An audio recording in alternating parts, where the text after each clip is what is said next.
Chapter 2299. Marian grabbed a handful of soil from the ground and sniffed it. The soil here is so fertile. It's rare to see this outside. For Marianne, who had been living in the city of God's blessing, this was something that could only exist in the mouth of her ancestors. The outside world was desolate and filled with monsters. The earth was barren. Humans could only barely survive in the broken cities. That was why the last pure land of humans, Laputa, was so precious. Only the nobles had the right to go there. There are some buildings over there. Alan pointed at a forest in the distance. There seemed to be something hidden in the shadows of the trees. Mr. Asakes pondered for a while and suddenly walked back to the exit of the cave. He used his fist to punch the edge of the cave. When the exit of the cave completely collapsed, he clapped his hands and said, "Let's go and take a look." "Master, I'll go explore," Marianne said quickly. "I'm almost recovered. There shouldn't be a problem." "Be careful." Mr. Asakes nodded.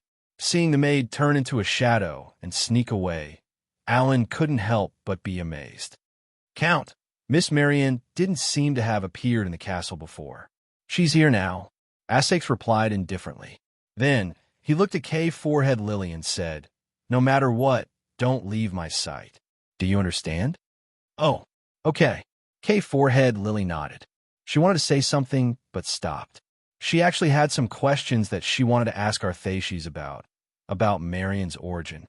However, the owner of the dungeon, Alan, was beside her. Mr. Asakes seemed to be avoiding Alan's existence.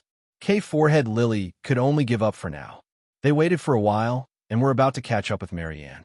However, a black shadow sneaked back. Marianne, who had just explored, appeared again and said with a serious expression, "Master, there's something in front." Lifelike human-shaped stone statues appeared in front of him in a chaotic manner, in a settlement in the middle of the forest. Weeds had covered more than half of the settlement, and most of the wooden houses had rotted away. The few of them walked among the statues, their expressions becoming increasingly solemn. This place seems to be built by the God-blessing church. The clothes on these stone statues seem to be the old-fashioned equipment of the warriors of the God-blessing church. Yes, this is the old equipment of the Holy See. Mr. Asakes took a deep breath and said, "These sculptures are not of the people who live here. They are former members of the Holy See." The sculptures were of warriors, a group of warriors who seemed to have encountered something terrifying and were running away in a hurry. All of the statues were facing the intruders. They were fleeing with terrified expressions on their faces. Many of them were even looking behind them. These are not statues, they are people. It was alive, but it ran into something and turned into a stone statue. Arthashes' sudden conclusion stunned everyone. A bone-chilling feeling crept up their spines. It was as if there was something terrifying in this bountiful land, instantly destroying the beauty of this moment. Silence. It was too quiet. There was no sound at all. In such a rich land, there was not even a small animal or insect. The settlement that they found was more like a sentry post that was set up by the God-blessed church. As they went deeper, they found more than 10 similar settlements. In the settlement, they found similar statues. Then it was still quiet. This gathering place seems a little different. It was almost the end of the forest, but the settlement they found here was much bigger than the previous ones. Not only were there buildings, but there were also some old vehicles of the God-blessing church. At this time, Moria came to a car with a big boiler. He suddenly opened the front cover of the car and looked at it. "Master, this car, maybe it can still be used." Asash's eyes suddenly brightened. He looked around and said, "Let's look in these buildings. Maybe we can find some coal for burning. Marianne, see if you can fix the car." "Got it." Kay Forehead Lily was surprised at this time. "Miss Marianne, you know how to fix these things?" Marianne said calmly, "Master's library has a lot of knowledge. I will take some to read when I am bored. There is some old equipment of the Holy See in the castle, and I have studied it a little. Miss Kay Forehead Lily, do you want to come and help?" I'd better go and find something." Kay Forehead Lily shook her head subconsciously. Everyone split up and started to work. More than half an hour passed, as they busied themselves. When Mr. Essex came back, Alan and Kay Forehead Lily had come back first. It seemed that they had found something. Marianne was working hard to repair the car. "What did you find?" Mr. Allen asked directly. At this time, Mr. Essex was holding a book in his hand.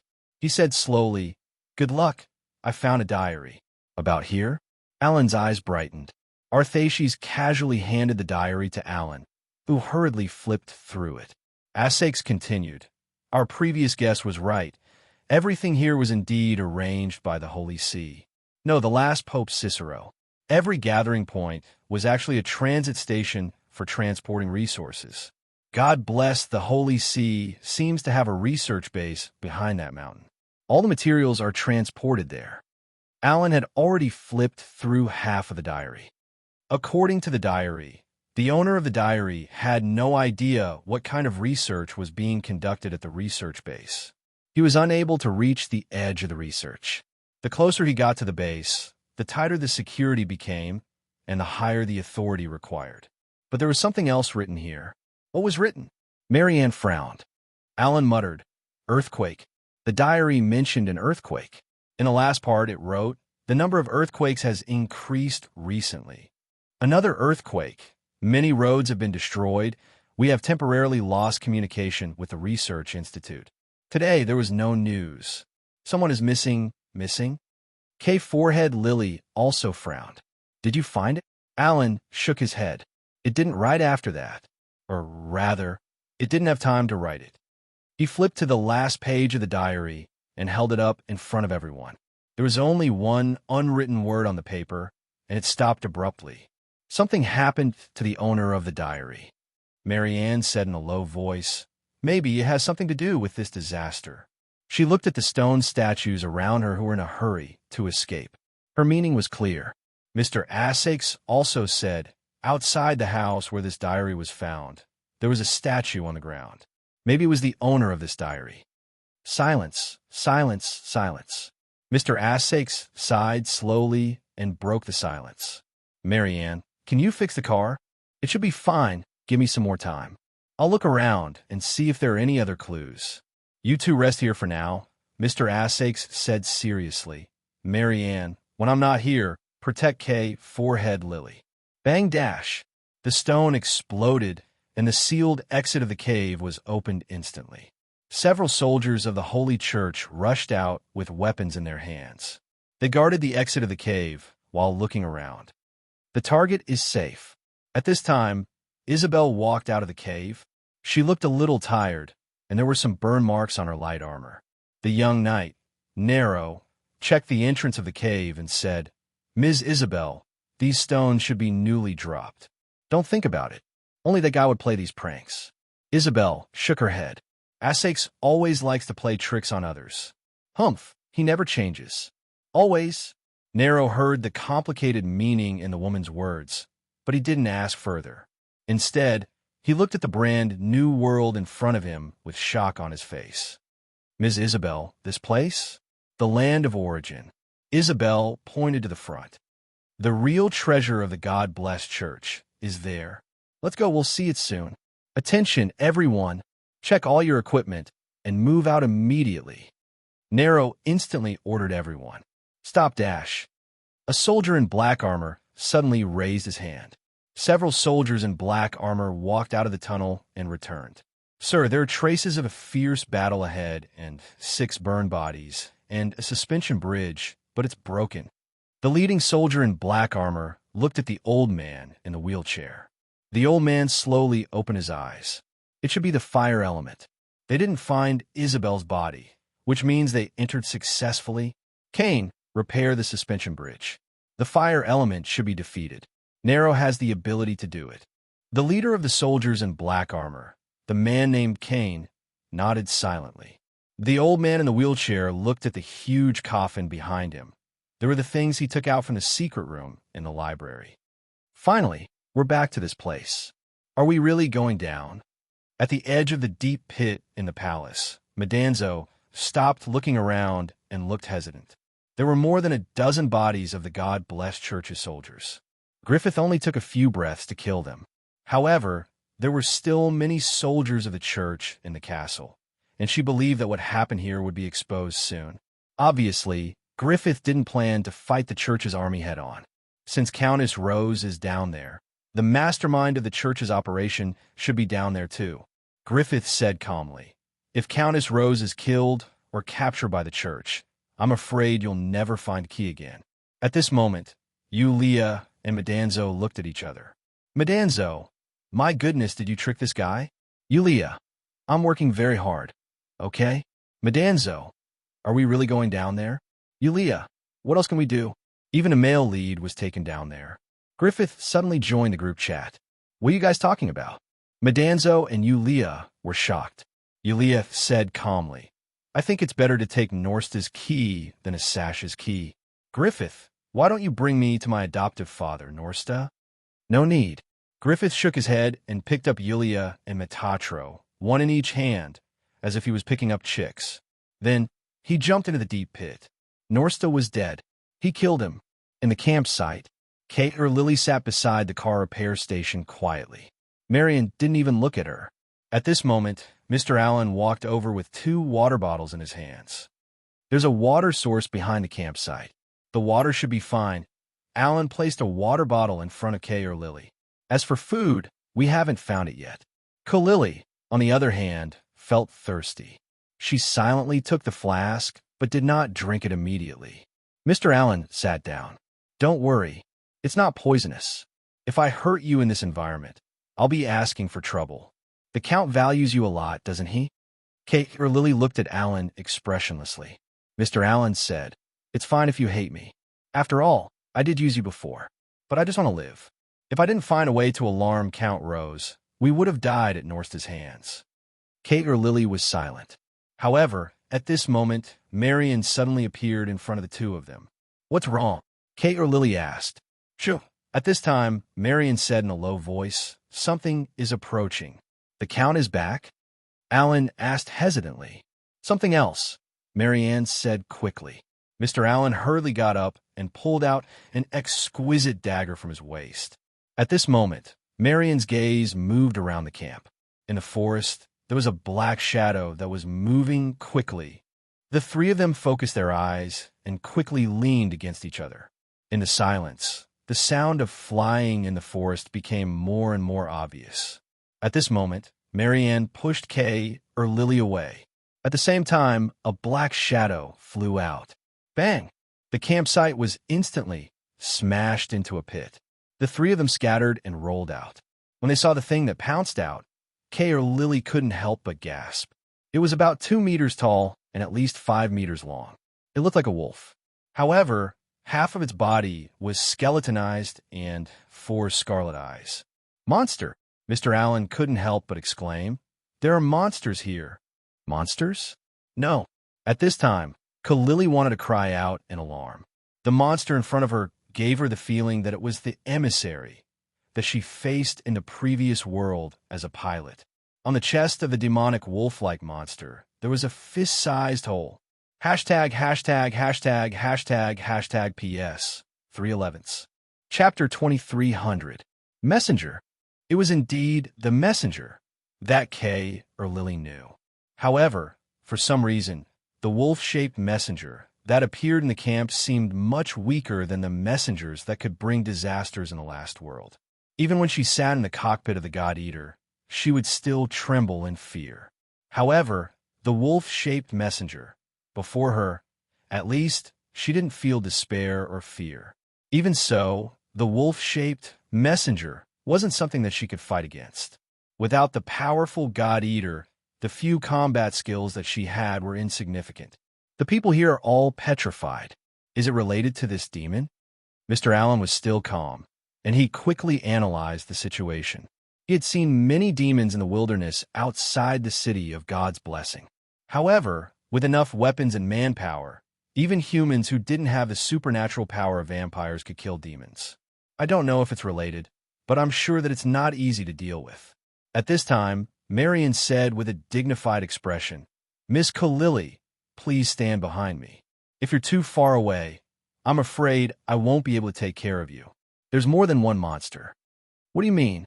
Mr. Allen was surprised. This camp has already been surrounded. At this moment, Marion said something shocking. Surrounded? Mr. Allen looked around in horror, only to see that pairs of scarlet eyes had appeared in the shadows of the forest outside the camp at some point in time.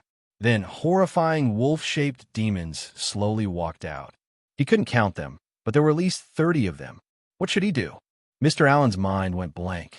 However, at this moment, the first wolf-shaped demon lunged at him again. Marianne gritted her teeth, and a dagger appeared in her hand. Holding it upside down, she was about to counterattack. In the blink of an eye, a figure appeared before the three of them.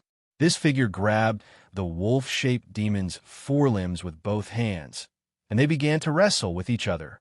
"Sir, Master, am I already so popular?" The one who was wrestling with the wolf-shaped monster was none other than Asakes, who had gone out to investigate. However, there was a ghastly claw mark on his sash's back. "Your injury?" K-Forehead Lily was instantly shocked. "I met a fellow on the way and fought with him," Mr. Asakes quickly said. At the same time, he shouted and directly flipped the wolf-shaped monster in front of him to the ground. At this time, his eyes were crimson red, and his blood-sucking fangs were exposed. A crazy, bloodthirsty aura surged, and seemed to have shocked the wolf-like demons around the camp. However, the wolf-shaped monster roared as if it was ready to attack at any moment. "The car isn't fixed yet?" "Almost there. Almost there," Marion said quickly. Asakes said directly, "I'll try my best. Move faster." Marion nodded. With a leap, she jumped onto the car. Seeing this, Asakes suddenly screamed and attracted the attention of all the wolf-shaped monsters. At this time, he directly jumped into the pack of wolves. "Come on, let's see if your claws are sharper or my fangs are sharper." A bloody battle. These wolf-shaped monsters were not inferior to Asakes in speed, and their hair was as hard as steel. In just a moment, Asakes' body was covered with wounds. As for his record, he had only taken down 4 wolf-type demons. The main reason was that there were too many of them. "Marianne, how much longer?" In an instant, the sound of the engine roared and Marianne shouted, "Master, it's fixed. Go!" Asakes instantly shouted and took the opportunity to grab the tail of a wolf-shaped monster. He directly swung it up to create an opportunity for everyone and forcibly swept out a path. The car, driven by the steam power, directly rushed out at this time. Asakes brought up the rear and took out the crystal dugout from the neck of the flame giant. He held the crystal high, and then a fierce magma flow instantly appeared out of thin air and directly flooded the entire petrified camp. The fire soared into the sky, and the wolf-shaped monsters were trapped in the magma-filled camp at this time, making miserable howls. Mr. Athanasius finally caught up with the speeding car and gasped for breath. "How did you do it?" At this time, Aaron stared at Asakes in disbelief. He saw that Asakes took out the crystal. Asakes directly took back the crystal in his hand and said indifferently, "Haven't you already guessed it? All essence. It's really all essence. Something out of nothing. My God, this is actually true. It's not as magical as you think." Asakes shook his head. "This thing seems to only be able to summon magma. I just discovered it not long ago. Other than that, it won't change anything else, and even if it can change magma, it will be quite brain-intensive." "Brain-intensive? I'm talking about spirit." Asakes shook his head. "I'm dizzy now, and I don't feel good. This thing is not free. It can devour people's spirit." "Spirit? Spirit power?" Aaron pondered and said, "But people's spirit can be recovered. If the balance between the two sides is maintained, isn't it equal to having unlimited resources? Can your spirit be recovered, or is it permanently gone?" "It's recovering, and I feel better now." Asakes thought for a while and said, "But this thing is too evil. Before I understand its nature, I will try not to use it again." "Marianne, we should be driving to the base on the other side of the mountain now, right?" "It should be this route." Marianne quickly said, "We can see the outline of another camp in front." "Master, do you need to stop and rest in front?" "No need. Just keep driving like this as far as we can go." Asakes thought for a while and said, I don't know if we will encounter such ferocious big guys again. Pay attention to the formation. Pay attention to the formation. Don't attack randomly. Cooperate with Lord Nero. The elite warriors of the church were currently dealing with the situation in a fluster. A group of terrifying fellows had suddenly appeared in front of them and instantly took away the lives of several warriors. Isabel was now completely protected. However, her expression did not look too good, obviously not expecting to encounter such danger. If such terrifying creatures appeared along the way, there would be more twists and turns. What kind of demon is this? I've never seen it before. Its skin is harder than steel. There were too many of them, all around them.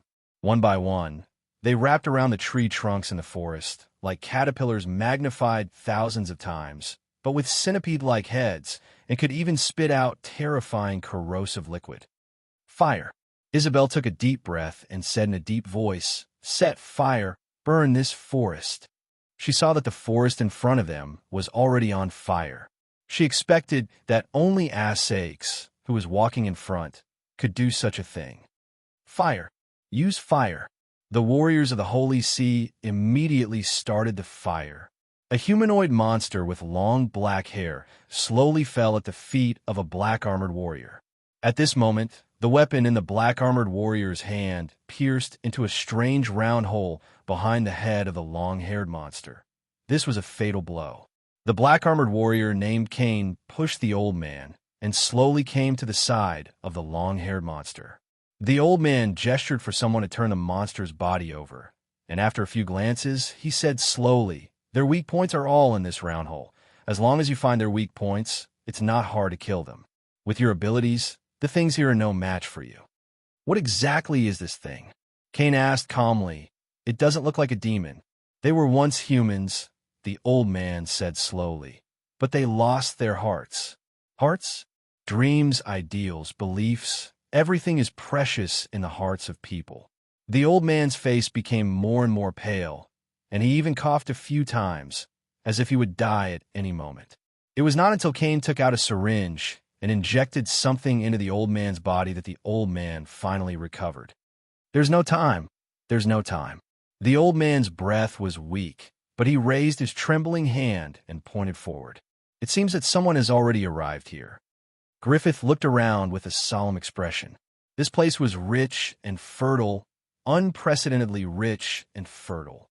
It was like an undeveloped virgin land, a brand new world that had not been destroyed. However, that was not the case. There seemed to be some kind of danger hidden here. Griffith could not say, it was just a feeling. However, the strange human bodies and stone statues that he saw along the way seemed to be proving his feeling. He even had the thought of retreating. At this moment, Yulia and Medanzo were squatting beside the body of a monster covered in long black hair, seemingly studying something. "You too recognize this thing?" Griffith asked with a frown. Yulia shook her head. "No, but I'm curious. More research, you won't lose out. You must have the spirit of research, understand? Why is your world so backward? It's because you people don't know how to use your brains, develop productivity, and solve problems with your fists." Griffith said calmly, "There's nothing wrong with relying on your fists. It's the most convenient and easiest way to achieve your goals." "What kind of goals can you have?" Yulia could not help but ask curiously. She had already figured out this guy's character. As long as Griffith still wanted to enter the other world, he would not make things difficult for her. "It's none of your business," Griffith said expressionlessly. "If you can't figure it out, then let's go. Don't waste time on the road." Yulia and Medanzo exchanged glances. Medanzo wiped her hands that were stained with the blood of the long-haired monster and said calmly, "That's enough. Unless we have more specimens, there is no research value." The car quickly drove into a huge canyon. The front was swallowed by darkness. However, this was the only road that the car could pass through. Along the way, they did not encounter any terrifying creatures. Asash's spirit seemed to have almost recovered. At the same time, as they went deeper into the canyon, the number of petrified human bodies they encountered gradually increased. Finally, they arrived at the depths of the canyon. The ground and the rock walls here were full of cracks. This place was no longer dark, but a faint blue light was emitted from the cracks. Moreover, the more they went forward, the more intense this light seemed to be. Alan subconsciously reached out to touch the cracks on the rock wall. The moment his palm approached, he saw ripples flowing through the cracks. I had never seen this kind of landform before.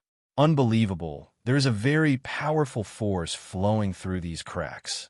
Asash's face was incomparably solemn. He could not even describe how powerful this force was. They were calm, as if they had fallen into a deep sleep. They were also terrifying. Once they erupted, the consequences would be unimaginable. Moreover, the ripples flowing through the cracks were all flowing in the same direction, as if they were transporting something. They were like cables that were transmitting an endless stream of energy to something. Master, look, they had reached the end of the canyon. A towering rock wall blocked their way. However, the road was clear because at the bottom of the rock wall, there was a huge stone door that had been opened. The car slowly drove into the stone gate. Inside the stone gate, countless light blue fluorescent lights floated in the air.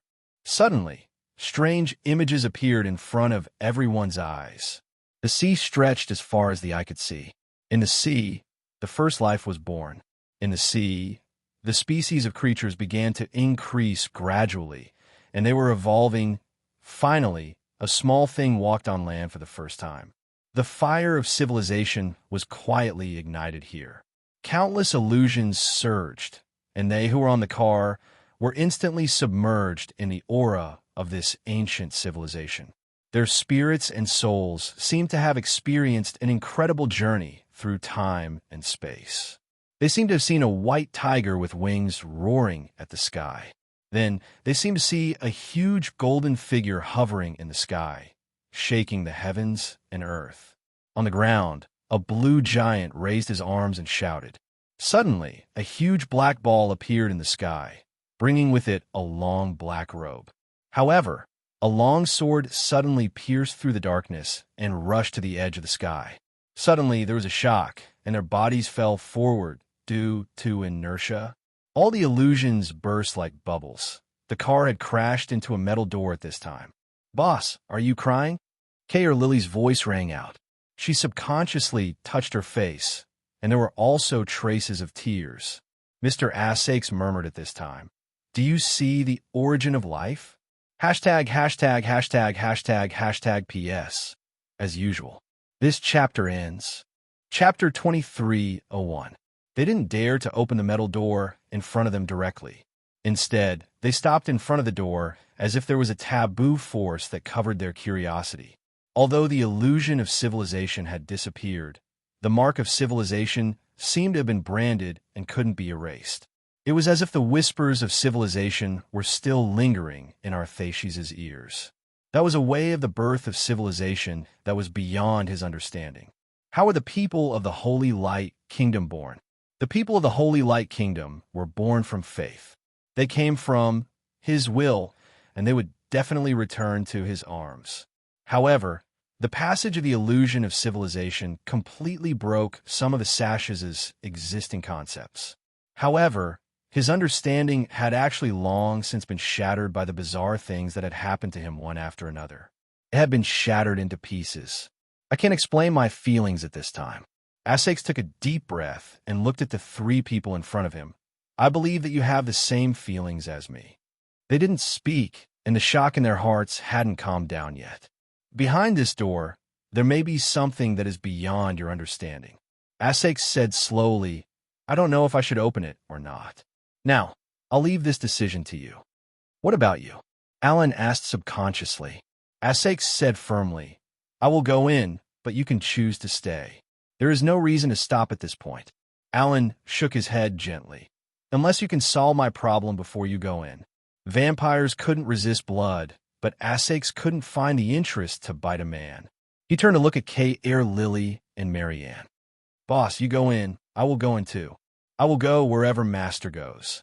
Then, Assakes nodded and pressed his hands on the metal door. However, at this time, a huge sense of crisis surged in his heart. Asakes dodged to the side almost instinctively, only to hear a loud sound. Something directly hit the metal door at this time. The thing directly broke and fell to the ground. It was an exquisite mithril longsword, the mithril weapon of God-blessed church. Isabel. At the back of the passage, Isabel walked into everyone's sight under the protection of several church warriors. Asakes even saw the mixed blood Nero. The mithril sword was obviously thrown by this mixed blood with great strength. Countess Rose, we meet again. Nero chuckled. As expected, you didn't die. It was a very bad situation. The door hadn't been opened yet, but the danger had already come. Facing the warriors of the God blessed the church, Alan didn't seem to have much confidence. He could only wait and see. Isabel, I didn't expect you to catch up so quickly. Asakes could not help but have mixed feelings when facing Isabel, who was related to the Sage family and had some ties with him. In order to catch up to you, I lost a lot of men. Isabel sighed. I remember, ever since we were young, you were always so hard to find when we played hide and seek. How many people did she bring with her? Now, there were only 5 warriors left to guard her. This included Nero, the most powerful warrior she had at her disposal. I forgot about what happened when I was young. Asakes shook his head. Isabel didn't care and said calmly, surrender, Asakes. As long as I'm here, even if you're a vampire, I can guarantee that the church won't do anything to you. As long as you listen to me, I can satisfy you. Asakes sneered. Isabel, you're openly supporting your enemy. Aren't you afraid that you'll disappoint your subordinates? Nero, Isabel suddenly shouted. The handsome young knight's figure flashed instantly. However, he didn't attack Asakes. Instead, he flashed behind a warrior of the church. His palm directly pierced through the warrior's back. Nero, you. The remaining warriors were shocked. However, Nero was like the Grim Reaper. He didn't give these warriors any time to react, and his figure flashed continuously. In the blink of an eye, the remaining warriors were all pierced through by Nero and fell to the ground. After killing them, Nero returned to Isabel's side. Loyalty. On this mixed blood's face, Arthaces saw absolute loyalty and obedience. Isabel, what tricks are you playing now? Now, you don't have to be afraid of what my subordinates will say, right? Isabel laughed softly. Asakes, can you remember what happened when you were young? Oof, you're a bad woman. Don't expect me to trust you. Asakes snorted coldly. You clearly wanted to kill me when you fired that cannon at my castle. Idiot! Isabel suddenly shouted. I want to kill you? Think about it. Do I really want to kill you? If I wanted to kill you, why would I come at night? Why wouldn't I appear during the day when you're at your weakest? Because Mr. Asakes thought about it seriously. Could it be that you forgot to bring sunscreen when you went out today? F*CKU. F*CK. Isabel. Image. Pay attention to your image. Have you forgotten that you're the authoritative teacher of the sacred ritual class? Isabel heaved a sigh of relief and sneered. I take back what I said just now. Arthaces, I'll kill you now. Nero, kill this blabbermouth. He responded by drawing his sword. Mr. Arthaces immediately frowned. This damned woman, when did she become so unplayable? Wasn't she always good at playing? Countess Rose, continue the unfinished battle. No! A figure rushed out and blocked in front of Asakes. It was Air Lily. Ms. Isabel, you and the boss are good friends. Please don't be like this. The maid of Rose Mansion said with a tearful tone. You are. Isabel's eyes flashed with a trace of doubt. She was stunned and said in surprise, You are the kid in Mansion. Ms. Isabel, it's me. Why are you? Isabel frowned. When did you? Air Lily didn't speak at this time.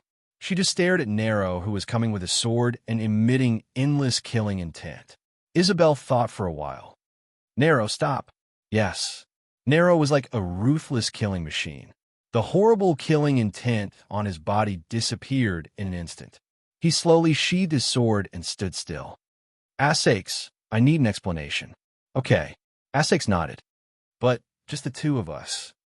Air Lily's matter. That's it. They went to the side, away from their own people, and stayed alone for some time. Essex was talking, and Isabel was listening.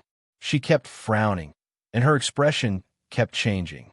After a long time, Isabel sighed and said, "So, the people who were swallowed by the black mud that day might be scattered in other worlds."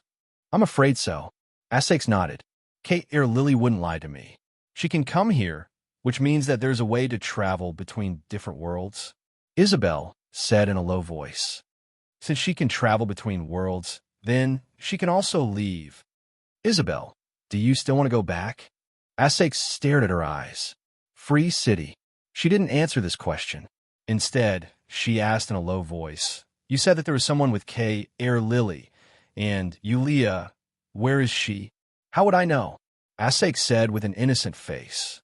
"I was blasted into the ground. I arranged for Yulia to rest in the castle. Who knows if she died under your attack?"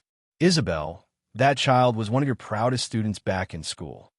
Do you feel sad for your impulsive actions?" "I did not give the order to fire the main cannon."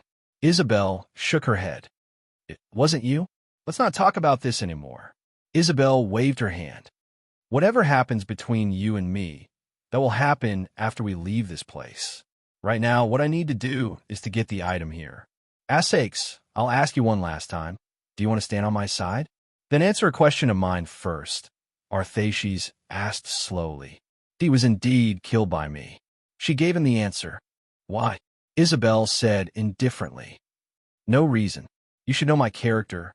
Since it's something that I can't get, I don't want others to get it, even if I have to destroy it. Essex, I've been patient enough with you. You only have this mixed blood with you, right?" Essex chuckled. "I'm a noble among the vampires. When I was granted the city of God blessing, I also got a drop of blood from the ancestor. Your knight may not be able to kill me. Then what if I join?" Isabel's eyes suddenly turned into a demonic blood-red color. "What are you?" Arthaces was shocked. At this moment, Isabel was releasing a violent and chaotic aura. He had only felt this aura from one person before. The strongest vampire hunter. "Answer me." Isabel's beautiful hair even began to move without wind. Essex frowned and relaxed. Finally, he sighed and said, "If I can't defeat you, I can only join. Anyway, that's all." "Boss, Master, Sir Earl." Essex waved at the three and shook his head. "From now on, we'll listen to that woman. Don't worry, I'm still useful. She'll treat me well." Kate or Lily was skeptical.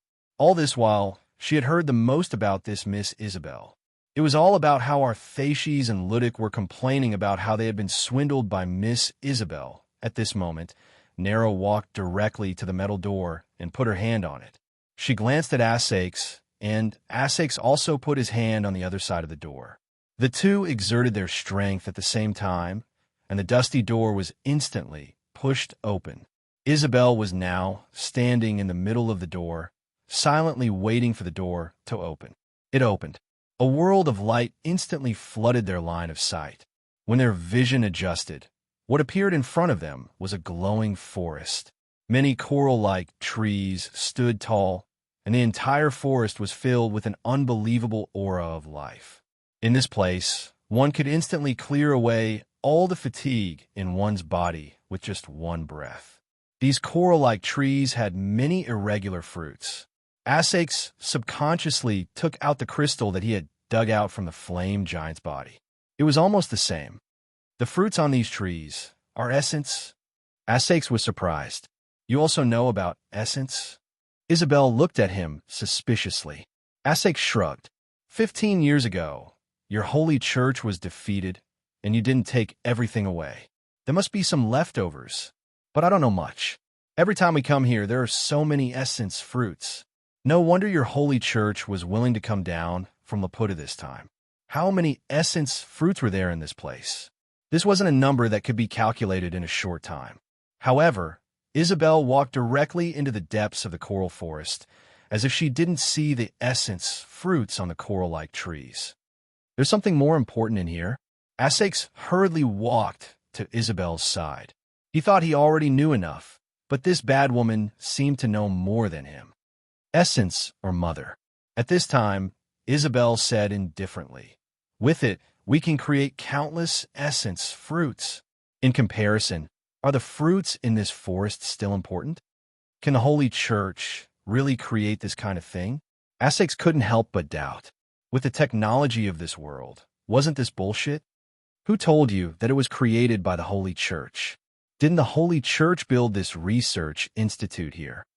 Isabel sneered. Build? No, you're wrong. They just found this place. Essex, do you know the essence of essence? She stopped and stood under the biggest coral tree. The ground around here was cracked, and a large number of cracks were filled with blue light. The flow of energy was constantly flowing through these cracks and into the biggest coral tree. What is it? The foundation of this world. Isabel took a deep breath and said, the so-called essence or mother is formed by swallowing the origin of a world. It's like a transformation machine that can materialize people's imagination into reality. World transformation? Essex was shocked. He felt the terrifying energy flowing from the ground to the huge coral tree, and he seemed to have thought of something. You're not wrong. This world is about to be sucked dry. Isabel said calmly, 15 years ago, the Holy Church was defeated, and they didn't take away the essence or mother. In the end, not because they couldn't take it away, but because it hasn't fully matured. It needs to absorb the last bit of nutrients here. Now it's almost time. Hashtag, hashtag, hashtag, hashtag, hashtag PS. 4/11. This chapter ends. Chapter 23:02. It was as if they were under the illumination of the light of civilization. Hearing what Isabel said, everyone was shocked. Will it really suck the world dry? Essex looked at the huge coral tree in front of him in disbelief. There was no essence fruit on it, but it was the tallest and biggest one. It was different from the rest. At this moment, Marianne, who was silent, sneered. Don't be alarmist. All the land we passed was rich and full of life. Isabel looked at the little female vampire coldly and said, when a lake starts to dry up, it always starts from the edge. Isn't the outside barren enough? What do you mean? Marian couldn't help but frown. Isabel ignored her. Instead, she looked at Arthaces and asked, what do you think this is? Essex was stunned. He thought for a while and said, we came here through the pyramid deep underground.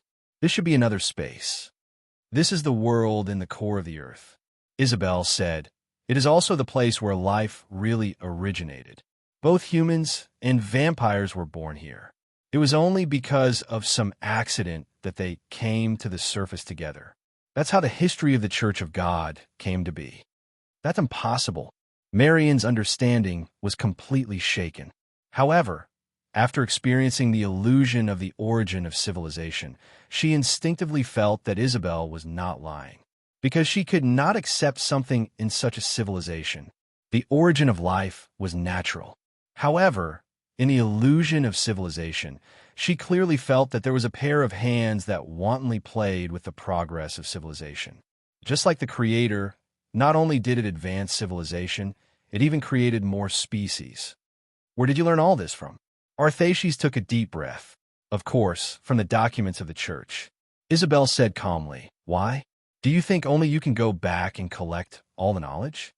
Essex frowned and said, I have collected all the documents I can find, but there is no clue about the origin of civilization. Even if I assume that the church deliberately destroyed the records when they were defeated 15 years ago, it is impossible that there is nothing left. Isabel said, of course you can't find it. This is the truth behind civilization that only a few people know. Even the church can only pass it down orally. Essex was stunned. Such a secret, even if it is passed down orally, I'm afraid only the Pope can pass it down. Have you reached this point? You don't have to worry about that. Isabel shook her head. With that said, Isabel suddenly plucked myriad element fruit from another coral tree and held it in her palm. They did not know what she wanted to do. But at this moment, a dining table appeared in front of Isabel out of thin air. There was even a sumptuous meal on the table. At this time, under everyone's surprised gaze, Isabel sat down, took a bottle of red wine, and poured herself a glass. The universal mother of, or, is here. It should take some time before it settles to the bottom and ripens. Take whatever you want to eat. Everyone did not move. even if the food contained fresh blood that vampires needed.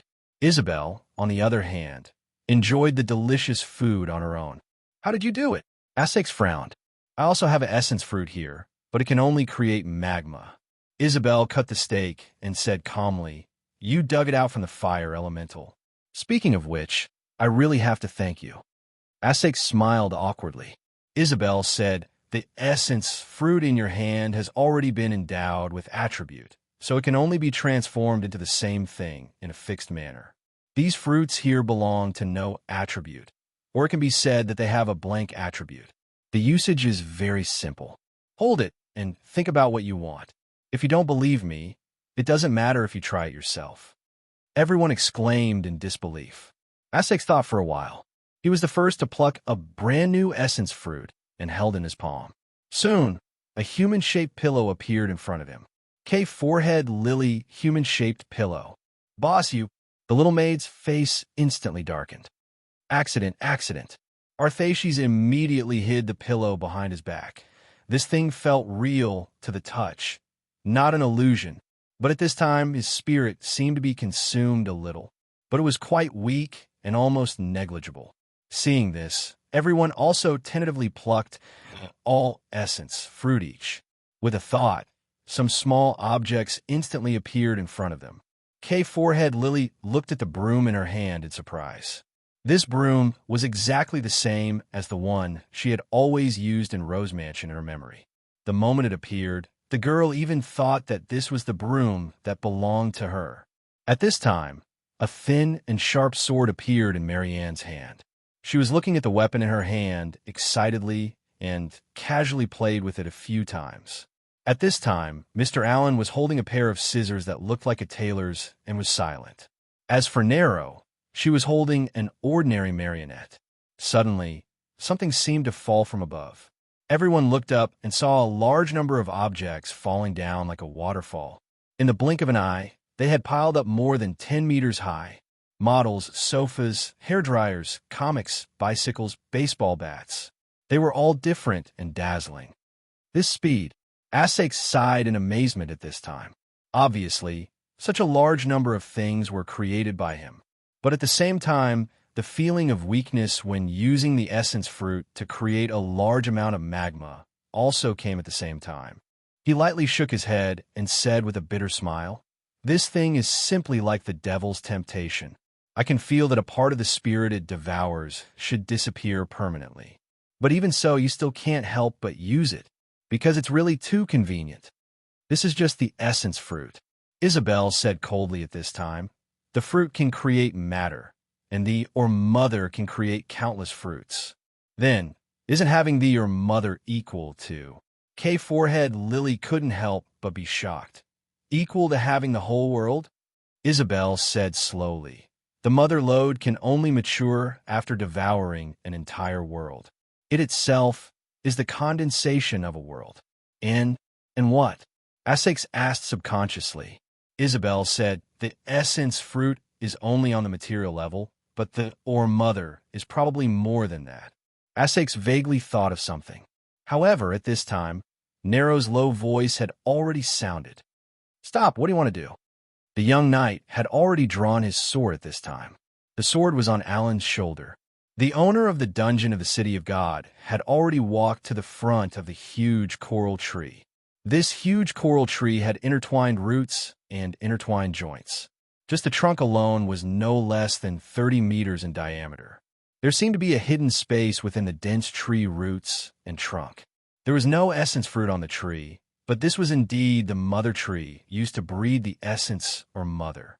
Perhaps the or mother would be in this coral tree. Alan wanted to go in. I just want to take a closer look.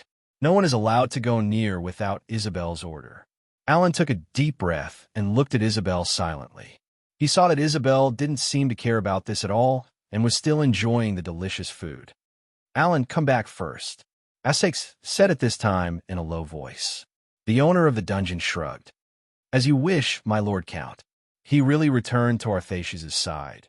But at this time, he looked at Isabel again and suddenly asked, I once obtained a myriad element fruit from a remaining researcher of the Holy See. However, that fruit did not have the ability to transform. Because the power of the fruit was exhausted. Isabel said casually, although in ordinary essence, fruit can transform many things, there is a limit. It's like a battery. When stored electricity is used up and there is no recharge, it will naturally become a waste product. It also eroded my body. Mr. Allen turned up his sleeves at this time, revealing the withered state of his arm. Isabel had a playful look on her face and said with a chuckle, batteries can pollute the environment. Isn't this normal? Your situation is already very good.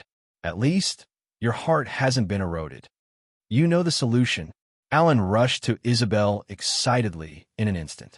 But Nero blocked him directly, so he had to stop in fear. He reluctantly stepped back under Nero's cold gaze. Isabel said at this time, Sakes, come and drink with me. How long has it been since we drank together? Mr. Sakes smiled bitterly. If we don't count the 10 years here, it should be 10 years, right? He walked to the table and sat down. Isabel directly made a bottle of cold beer in front of him. It was a local brand in the City of Freedom. You still remember, I like this brand. Sakes, we actually don't need to go back. She suddenly said. Sakes couldn't help but be stunned. Isabel smiled at this time. Sakes, let's build another city of freedom here. Her eyes were strange, and there were too many things in her eyes that Sakes was unfamiliar with. This woman in front of him, he felt so strange for the first time. He didn't know how to respond to Isabel's topic. He had to skip this topic and muttered, How long will it take for the mother lode to be fully mature? I don't know. Maybe tomorrow, maybe a year. Isabel said indifferently. But it doesn't matter. There are many myriad element fruits here. Just guard it. With that, Isabel once again clenched the myriad element fruit.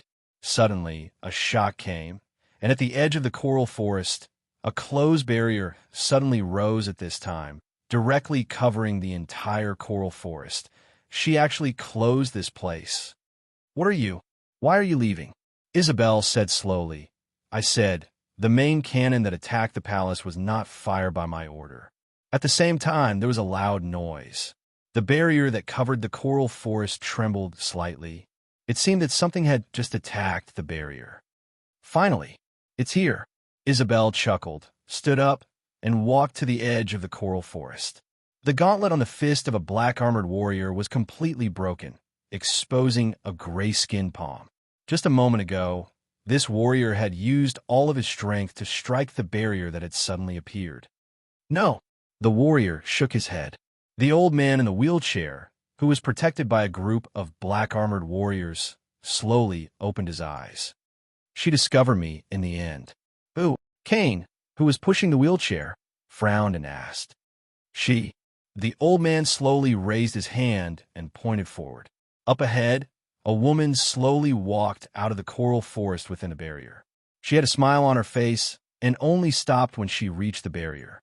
Isabel, Hope, you're not waiting for my good news in Laputa? The old man in the wheelchair said slowly. Isabel, open the barrier. I need to witness this moment. I have waited for too long. At this time, Sakes and his team had caught up with Isabel. They looked at the old man in the wheelchair and the black-armored warriors outside the barrier in surprise. When she saw the black-armored warrior who was pushing the wheelchair for the old man, Nero frowned. Kane, it's you. Long time no see, my brother. Kane smiled. My sincerest greetings to you. Nero just snorted. But he could feel that Nero was not relaxed at this time. This group of warriors in black armor gave Arthaces a bad feeling. It was the same aura that Nero emitted when she used the power of vampires. This person is the Pope of the new church in Laputa. Sakes looked at Isabel and said quickly, These guys are also mixed bloods? You are Countess Rose. The old man in the wheelchair looked at Sakes. Legend has it that you are the sinner who killed the Pope of Cicero. I remember you. Back then, you were the little guy who was brought to the city of God blessing by D. Mr. Sakes was silent. F*CK. Until now, he still did not know if he was the one who killed the previous pope. I know you too. Sakes sneered and said, You're the old bastard who promoted the mixed blood project and almost caught me from mating. Elohim. ######PS1. I am in a bad mood today, so I'm not writing very efficiently. PS2, same as usual. But don't wait. I will not be able to make it before 12 o'clock. PS3, I'm going to cook. End of chapter. Chapter 2303. He really hated this bastard. How many cruel experiments had taken place in the biological laboratory that he sealed in the castle? Just look at the bloodstains that cover the floor. As a civilized person, Essex could not help but feel his scalp tingle when he saw the contents of the biological laboratory for the first time.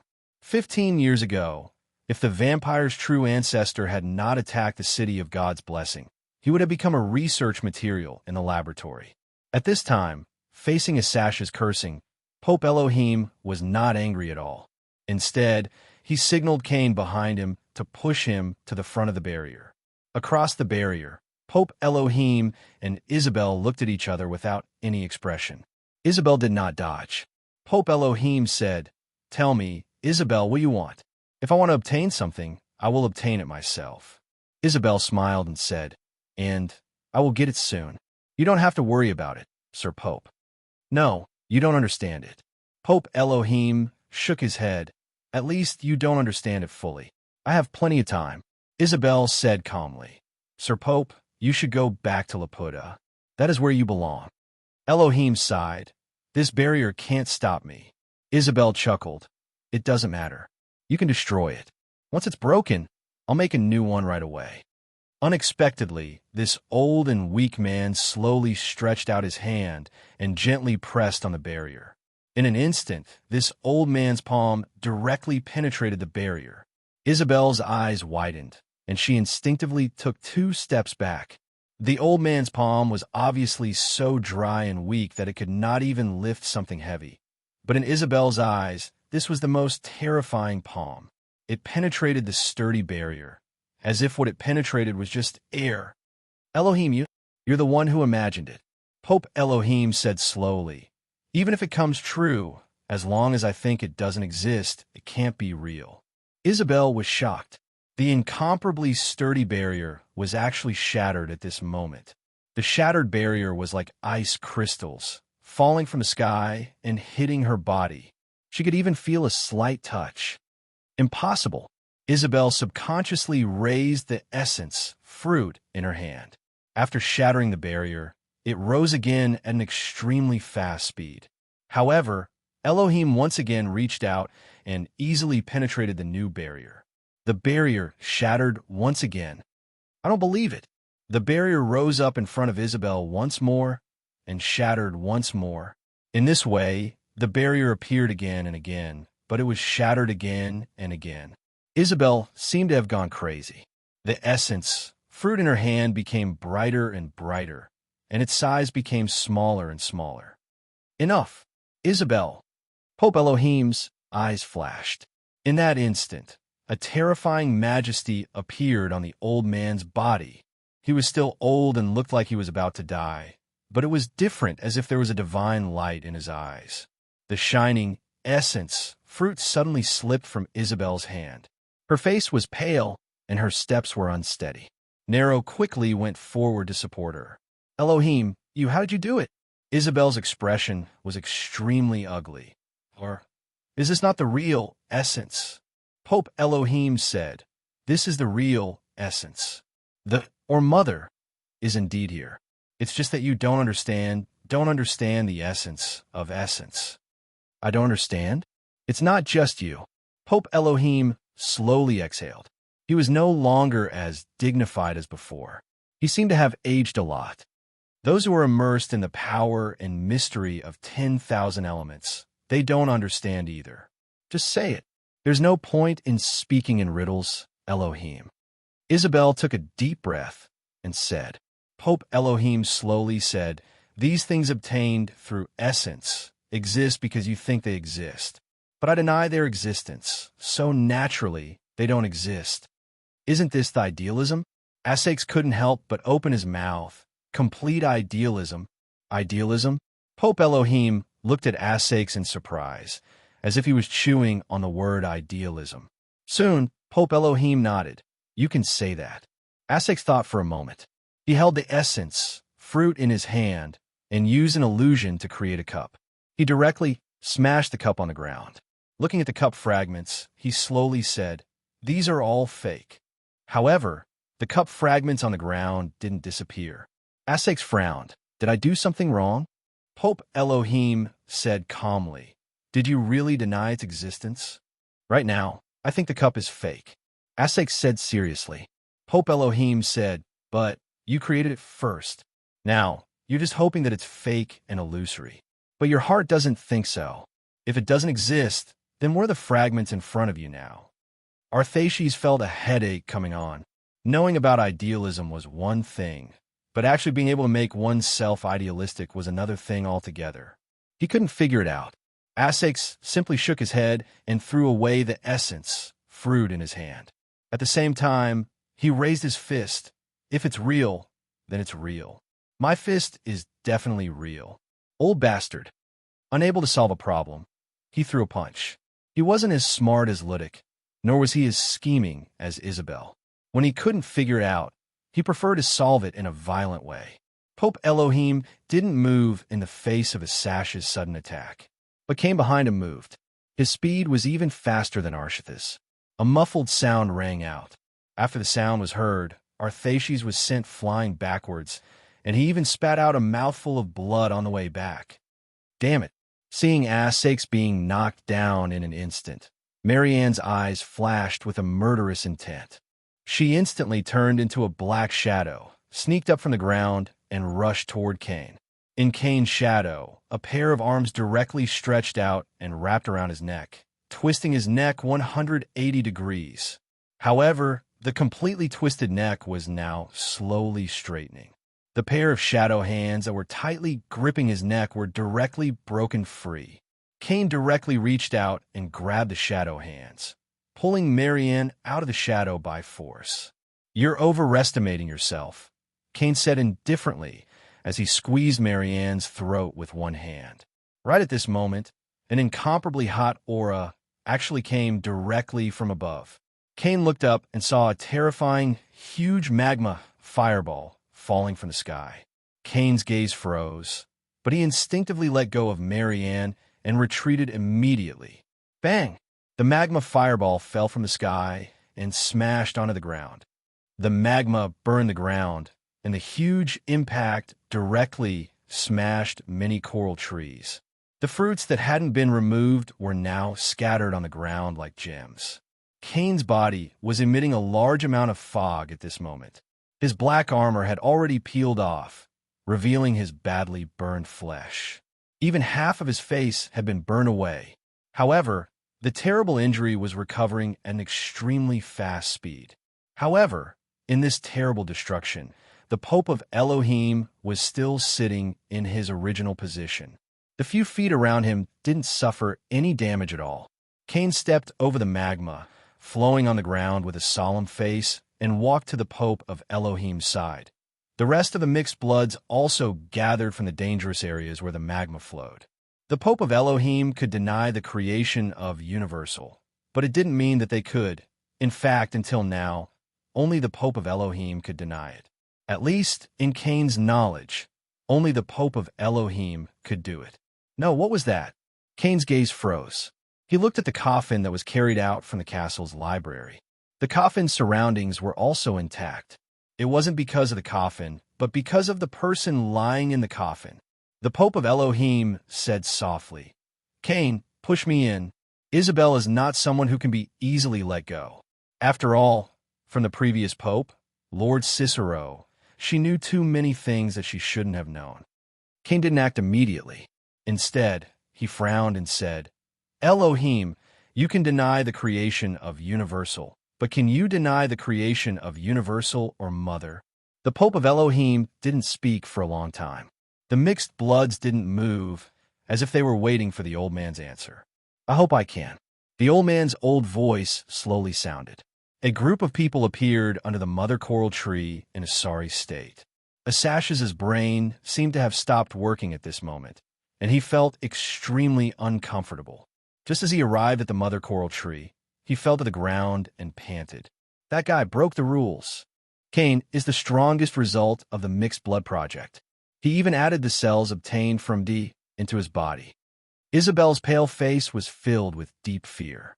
In these 15 years, you only drank 1 or 2 mouthfuls of blood when you couldn't take it anymore. You're malnourished and underdeveloped, completely wasting the potential of a superior vampire. You're lucky that you didn't get killed by Cain this time. Essex shook his head. All right, let's talk about this later. What do we do now? That Pope clearly pressed you to the ground and rubbed it against you. Isabel clenched her teeth and said, I don't know how Elohim managed to negate 10,000 element. Idealism is too vague. But one thing is for sure. Cain and the other mixed bloods can't do what Elohim did. Otherwise, the fireball you summoned wouldn't have been able to stop them. Continue, Isabel said. Without the protection of the mixed blood warriors, Elohim is just an old man who's about to die. Even if he has the ability to negate universal or mother, in essence, any one of us can easily kill him. I thought of a plan. The 3 figures slowly approached the place where the lava flowed. In front of them was a forest of coral trees that emitted radiance. They were Griffith, Yulia, and Medanzo, who had temporarily gathered together after following the traces of the other party. I'm afraid the battle here just happened not long ago. In front, Griffith felt more and more danger approaching. He bent his waist and picked up a slightly shining crystal from the ground, carefully examining it. The intact coral trees in front of them had many of these strange crystals. What is this? But he didn't get an answer to his question. Both Yulia and Medanzo shook their heads in confusion. The 2 of them also casually picked up a crystal each and looked at it curiously. Griffith frowned and casually put the crystal he picked up into his pocket. He slowly exhaled and pointed his sword at Yulia and Medanzo, saying directly, You 2, walk in front and don't do anything. Yulia and Medanzo looked at each other. This was probably the first time they were at their wits' end. Yulia smiled bitterly at this moment. At this moment, even if she had a grenade in her hand, the situation wouldn't be so passive, let alone recover her ability to turn into mist. Then a grenade really appeared in her hand. What's going on? Medanzo was obviously stunned by the thing that suddenly appeared in Yulia's hand. She looked at it in a daze. What's that in your hand? At this moment, Griffith's eyes narrowed. When he saw the thing in Yulia's hand, his expression changed slightly. The thing in Yulia's hand was actually the kind of silver dust bomb that could cause great damage to vampires. Silver dust bomb. Yulia gritted her teeth, pulled the safety pin on the grenade, and threw it out. Griffith's expression changed slightly, and he retreated as fast as he could, only to hear a loud explosion. Flames accompanied the explosion. It wasn't a silver dust bomb. Griffith hid far away and found that the range of the explosion wasn't as large as he had imagined. Although the explosion was powerful, there weren't any silver dust bombs. He frowned and instantly rushed out of the dust cloud caused by the explosion. However, on the other side, Yulia and Medanzo were already gone. Griffith's expression was gloomy and uncertain. She was the one who caught Yulia. There was no way that this woman was hiding anything on her. Where did she get that powerful bomb from? You can't escape. Griffith sneered. Vampires were the best hunters when it came to tracking the scent of humans. Hashtag PS 511s. Chapter 2304. It was impossible to escape from Griffith, who had extraordinary power, even if the grenade gave her some time to escape. Do you still have bombs? I want to have some too. I also want a rocket launcher. Yulia rolled her eyes. She really wanted this thing. It would be best if it was one of the models that she used in Star Creation. Not only could it track automatically, but it could also be loaded automatically. It was also very powerful and could blow up a mountain in minutes. There was an army of Lego soldiers in the Star Creation boundary of her original body, and each of them had one. Wasn't this playing the explosive flow of soldiers? What's that in your hand? What am I hand in my hand? A sense of dizziness made Yulia directly kneel on the ground. At the same time, her hands sank, and an extremely gorgeous rocket launcher instantly fell into the soil. Yulia looked at the rocket launcher in her hand in disbelief. She only felt that her brain was about to explode. Her first reaction was, "Can I finally open the star creation boundary? This is impossible." The star creation boundary was the real foundation of her original body. It contained the collection of her original body when she was alone in the void for countless years. She couldn't open it at all, whether it was before or after she became a black soul. It's not alive. But soon, Yulia found that the weapon in her hand was slightly different from the real star creation boundary. It was not alive, just the appearance. Yulia frowned, gritted her teeth, and directly carried the rocket launcher and quickly tested it. Except that it's not alive. It has all the functions. What's going on? Found you. At this moment, Griffith's figure had already appeared in front of them. Griffith walked out from the coral bushes with a cold smile on his face. Yulia, at this time, made up her mind and said, "Don't come over. I'm telling you, don't force me to shoot. I've loaded it with super concentrated Super Armstrong silver dust bullets. One shot can send a vampire's true ancestor to heaven." Griffith didn't speak. He had been fooled once, so naturally, he wouldn't believe it easily. Of course, although it wasn't a silver dust bullet, the previous explosion was indeed powerful. However, as long as it was not a mithril weapon, there was no need to worry too much. Norsta, who was the source of his bloodline, had already died at his hands. After absorbing Norsta's essence, he had become the source of his bloodline. As time passed, his power was rapidly increasing. It wouldn't be long before he could reach the level of a vampire noble. Rebelling against the source of one's bloodline was a great crime, a taboo, and one could easily be killed by the source of one's bloodline. It was incomparably dangerous. However, the danger also meant that rebelling against the source of one's bloodline would bring great benefits. "It seems that I have been too kind to you." Griffith shook his head. "I need you to remember to fear me." "Sorry, I only respect myself." Yulia smiled, because she was already convinced that the cannon in her hand was the real deal. Except for the life without Xing Chuang, it was the real deal. Although she didn't know how she got it, she knew how to use it. Since she couldn't use the automatic transmission, she would use the manual transmission. She was very good with the baton. Boom!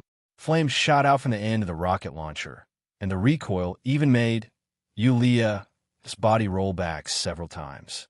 However, the cannon shell had been shot out. The moment the cannon shell was shot out, Griffith couldn't help but frown. He suddenly felt a terrible danger. He didn't plan to fight it head-on. Perhaps the cannon shell was powerful, but if it couldn't hit its target, then it would be fine. With a flash of his body, Griffith easily dodged the trajectory of the cannon shell. The speed of the cannon shell wasn't so fast that it couldn't be dodged. It seems, Griffith chuckled. The cannon shell had been shot behind him. He looked at Yulia and Yulia in front of him. However, at this moment, Yulia directly inserted the rocket launcher into the ground. The rocket launcher suddenly turned into a thick shield. Griffith frowned. He suddenly felt a great danger, a great danger. A whistling sound came from behind him. At the same time, a terrible light appeared behind Griffith. Boom! The earth-shattering sound made the whole coral jungle shake. The shock wave produced by the explosion instantly flattened nearly 1/4 of the coral jungle. Under the huge impact, the two figures were directly sent flying, pushed into the depths of the coral forest, and then directly fell to the ground, rolling and separating. The huge shield was directly inserted between Yulia and Madanzo's bodies. The two of them spat out several mouthfuls of blood. Madanzo only felt a dull pain in her sternum, and her ears were almost ringing. After a while, Yulia struggled to get up with the help of the shield. She pressed something on the shield, and the shield changed its shape again. Then, it split up and assembled along her arm. Finally, the muzzle hung down on her back. "You've recovered the magical star creation technique?" Madanzo couldn't help but be surprised. But didn't it say that the star creation technique needed a carrier? Why did it appear out of nowhere? "No." Yulia shook her head. I'm afraid it's because of this thing. She slowly stretched out her hand. In her palm, a dim crystal rolled down naturally. The moment it fell to the ground, the crystal shattered. Yulia thought for a while and said, "This thing seems to be able to devour my spiritual power," and then it summoned this weapon. Medanzo was stunned and asked subconsciously, "The process?"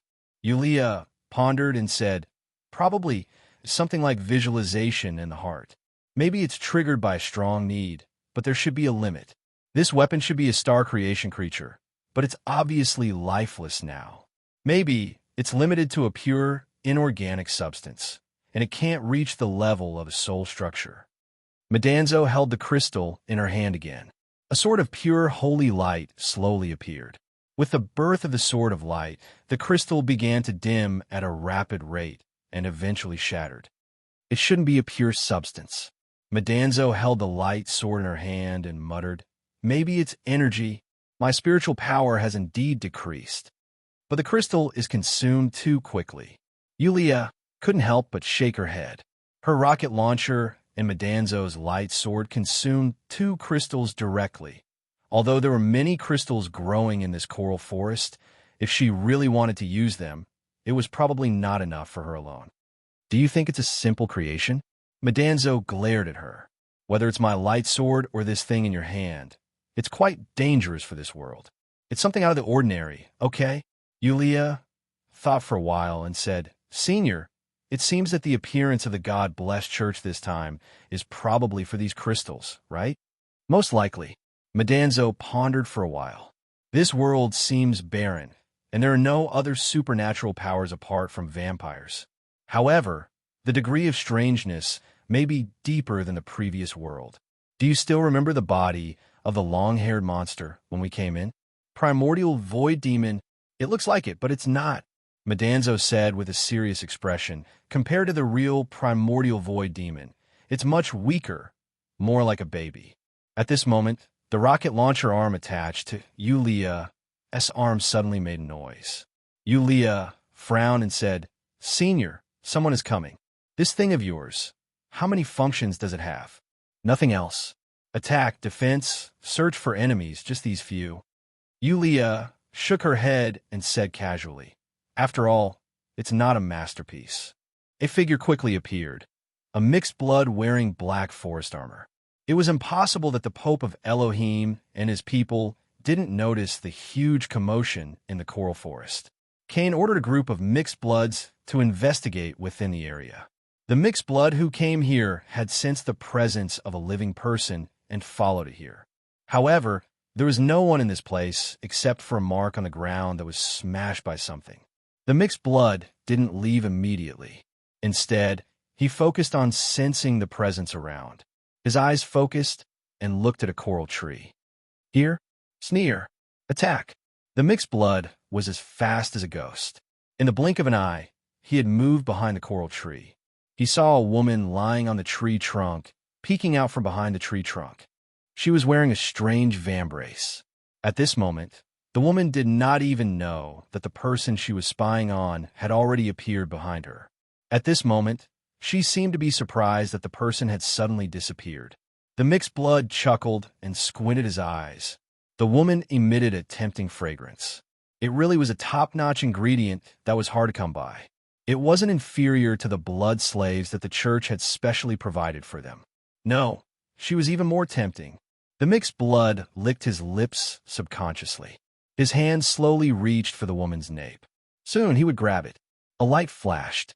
It flashed before his eyes. By the time the mixed blood reacted, his outstretched arm. His arm had already fallen to the ground. "My arm." The pain started to spread. The moment it spread, it was already at its peak. There was a force more terrifying than mithril at the broken part of his arm, which was eroding it crazily. The mixed blood grabbed his broken arm. "My arm! Hey!" At this moment, a slightly immature figure could be heard coming from the branches of the coral tree. It was a young boy who was hanging upside down on the branches of the coral tree. The young boy was holding a strange lightsaber in his hand. The young man turned over and directly jumped down for the tree branch. The young man landed on the ground and directly high-fived the woman who was lying on the tree trunk. These two people deliberately set up a trap to sneak attack him. In an instant, the mixed blood whose arm was cut off saw through everything. He was furious. He had never suffered such a big loss before, which made him burst out with boundless anger in his bloodthirsty mood. "I'll tear you to pieces." The mixed blood was furious. He resisted the terrible eroding force at the broken part of his arm, and his fangs rose sharply. At this moment, Yulia raised her arm and a cannon appeared on her arm guard. In an instant, something was shot out and blasted directly on the mixed blood. But it wasn't a powerful artillery shell. What was released was a big net. The big net made of special material instantly wrapped the mixed blood up. He couldn't break free even with his strength. Instead, the big net shrank crazily and directly pierced him into a human stick. Despicable. The mixed blood was furious. But Madanzo directly slapped the lightsaber on the mixed blood's lips. Like branding, the mixed blood's mouth instantly emitted black smoke. At this moment, Madanzo chuckled and said, "We used the most powerful and greatest force in the world to hit you. How can this be despicable?" Yulia directly rolled her eyes and then blocked the lightsaber with her armor. "He still wants to ask questions. What if you burn him until he becomes mute?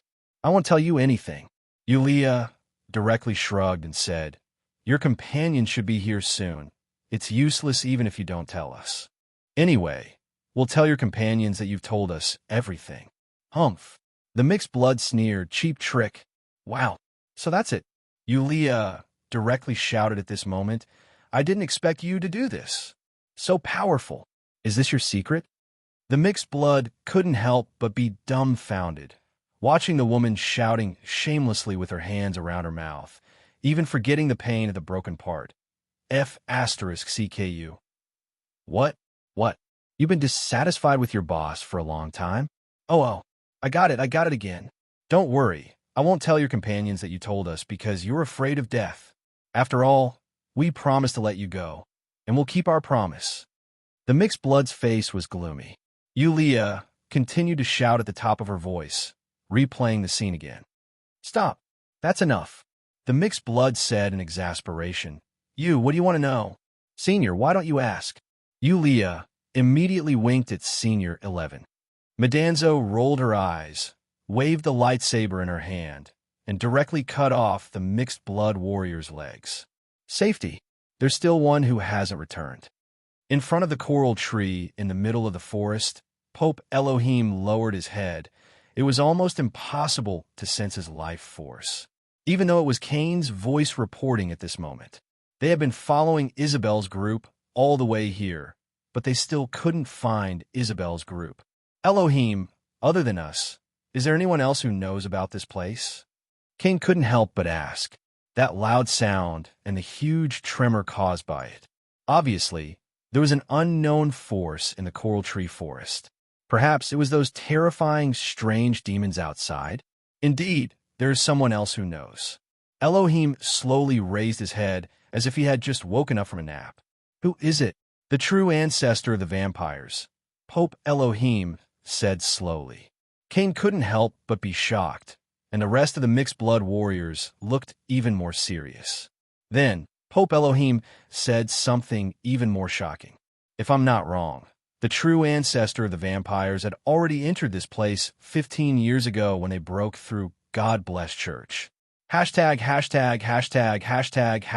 PS1. Slowed down for a day. I'm almost done with this part. I need to sort it out." Chapter 23:05. Hearing that the true ancestor of the vampires had entered the core of the earth 15 years ago, the mixed blood warriors, including the strongest mixed blood Kane, could not help but look serious. After the Vatican was defeated, the new Vatican was formed in La Puta, and the Mixed Blood Project was started again. The last batch of mixed blood warriors, led by Kane, had achieved great results in the 15 years after the war. The appearance of Kane and the other mixed blood warriors allowed God Bless the Vatican to truly master supernatural powers. The mixed blood warriors would also be God Bless the Vatican's trump card against the vampires. Finally, are we going to face off against the true ancestor of the vampires? Cain exhaled slowly. As the strongest mixed blood, his growth was accompanied by all the plans that could be used against the true ancestor of the vampires. Although it was not his original intention, killing the true ancestor of the vampires had been written into his instinct. Hearing the name of the true ancestor, Cain's body began to become restless. He forcefully suppressed the thirst for battle in his body, knowing that things were not that simple. Elohim, if the true ancestor of the vampires had entered the core of the earth 15 years ago, does that mean that it is also waiting for the mother lode to mature? I can't give you a definite answer. Pope Elohim looked down. Cain pondered for a while and suddenly said, I've searched the surroundings and found Isabel. There's only one place left. He was looking at the mother tree of the coral tree. The mother tree was unusually huge, and there was a lot of space hidden in it. It was also tall and strong. Even so, it would be foolish to hide in the mother tree.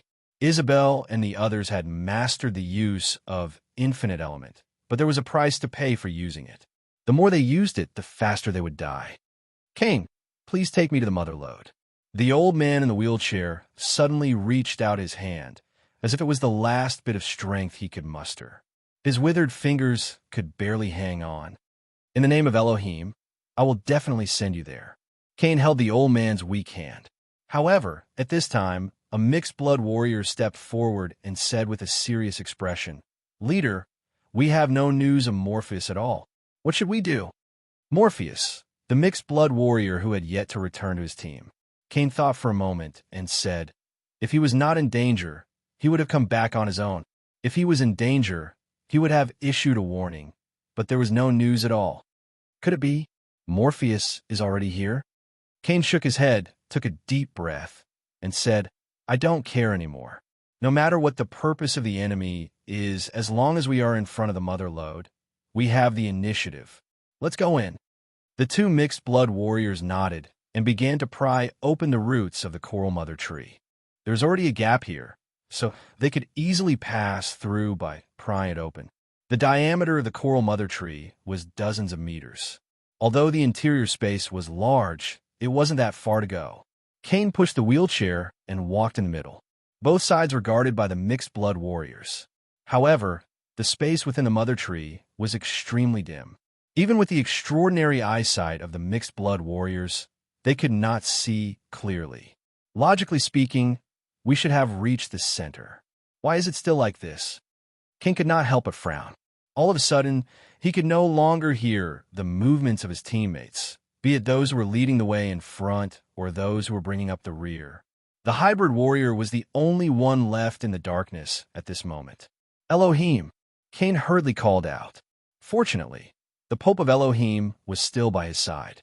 However, the Pope of Elohim's body was reaching its limit. His eyes were hazy and gradually lost their spirit. At this moment, in the darkness, a sharp sound pierced through the air. Cain snorted coldly. Even in such an extreme environment, his combat power was still terrifying. Like a wild beast, in the darkness, Cain stretched out his fingers and caught a sharp blade that was heading towards him. In the air, there was an oppressive aura. Cain snorted coldly. Hell, I know it's you. Stop. There's no need to do it for that woman. The woman you're talking about raised me. Most of the time, a simple reason was enough. Cain didn't say anything else. A mixed blood was a tool created to fight. It was just that there was a detestable woman who turned one of the tools into a tool with feelings. It took her a whole 15 years, just like how Elohim also took 15 years to raise him. Since he had already made his stance clear, there was nothing more to say. Cain's body instantly erupted with a vampire power that far exceeded Hell's level. In the darkness, a demonic light flashed past, but it allowed Cain to see the scene before him clearly. This place was not narrow, but spacious. It was so spacious that it didn't seem like they were in the mother tree at all. There's a problem here. Cain's gaze was like lightning. In an instant, in the dark environment, he saw traces of hell. This is not the mother tree. As expected of you, Senior Cain. In the darkness, Hell's surprised voice slowly sounded. You guessed right. This is indeed not the inside of the mother tree.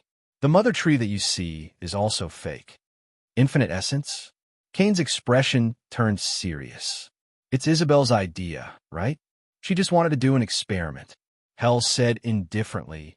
Lady Isabel wanted to know if the Pope could distinguish what was originally there and what was created by infinite essence without telling him. Now it seems that the Pope Elohim's so-called denial in his heart was probably due to preconceived notions, right?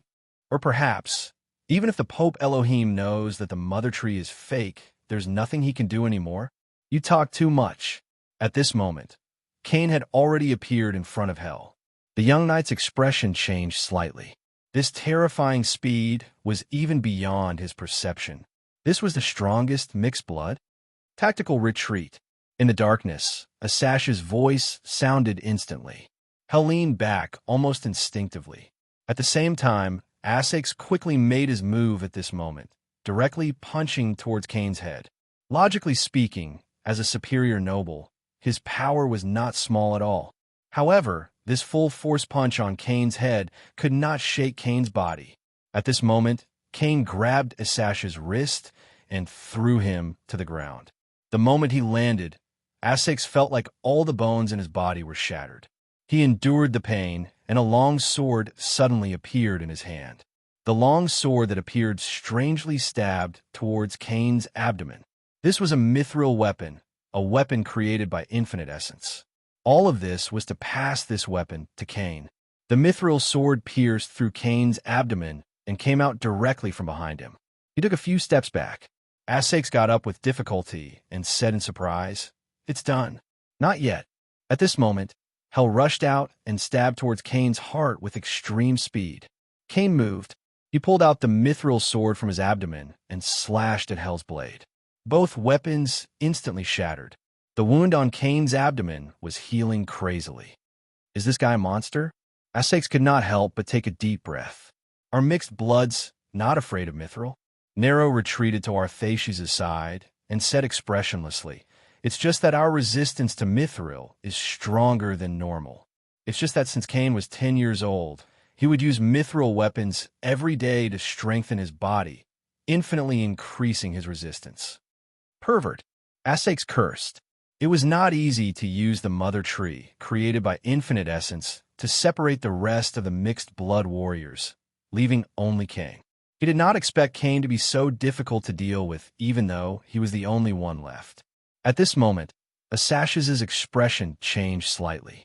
Kane seemed to have felt something, and a murderous look flashed across his eyes. At this moment, a black shadow had already moved stealthily on the ground and quietly came to Pope Elohim's side. It turned out that even Countess Rose's sneak attack was just a pretense. The real killer was this shadow lurking in the dark, Marianne, who had the ability to transform into a shadow. "How dare you?" In the darkness, Kane's roar shook like thunder. A terrifying power was completely released at this moment. A terrifying impact, with Kane at the center, directly pushed out in all directions. The shadow had just climbed onto Pope Elohim's body when it was bounced off by this terrifying impact force. At the same time, the darkness swept away. A deep pit that was dozens of meters deep appeared on the ground with Kane as the center. Kane was now standing at the bottom of the deep pit, holding the dying Pope Elohim with both hands. Wisps of dark red energy were slowly rising from his body. Kane's legs left the ground and slowly flew out of the deep pit, rising directly into the air. He looked down and saw that on the ground, his mixed blood subordinates had actually fallen. There was a certain degree of fear on their faces, as if they had encountered something terrifying before they died. "Did you kill them?" Kane's eyes instantly locked onto a graceful figure on the ground. Isabel. In Isabel's hand was a weapon that he had seen before. But this weapon shouldn't be in Isabel's hand. It should still be stuck in this body. The sword in Isabel's hand was probably a temporary replica created by universal essence. This wasn't the most important thing. The most important thing was that she had just pulled out this replica from the body of a mixed blood. Isabel said indifferently, I didn't expect that Asakes and Nero would join forces, and even Marianne secretly joined in, but they were still defeated by you. You're indeed the strongest mixed blood. I thought I had overestimated your strength enough, but I didn't expect that I was still a little careless. Humph, you've hidden your strength well. Cain could already vaguely feel that there was an obscure and powerful force in Isabel's body. If it wasn't for the fact that she used her power, he couldn't even sense it. Otherwise, it would be impossible for him to not notice it after all these years on La Puta. Just in time for chaos. Isabel said indifferently, "A weak woman like me has to learn to protect herself." How the F***CK did she dare to call herself a weak woman? Mr. Asakes rolled his eyes.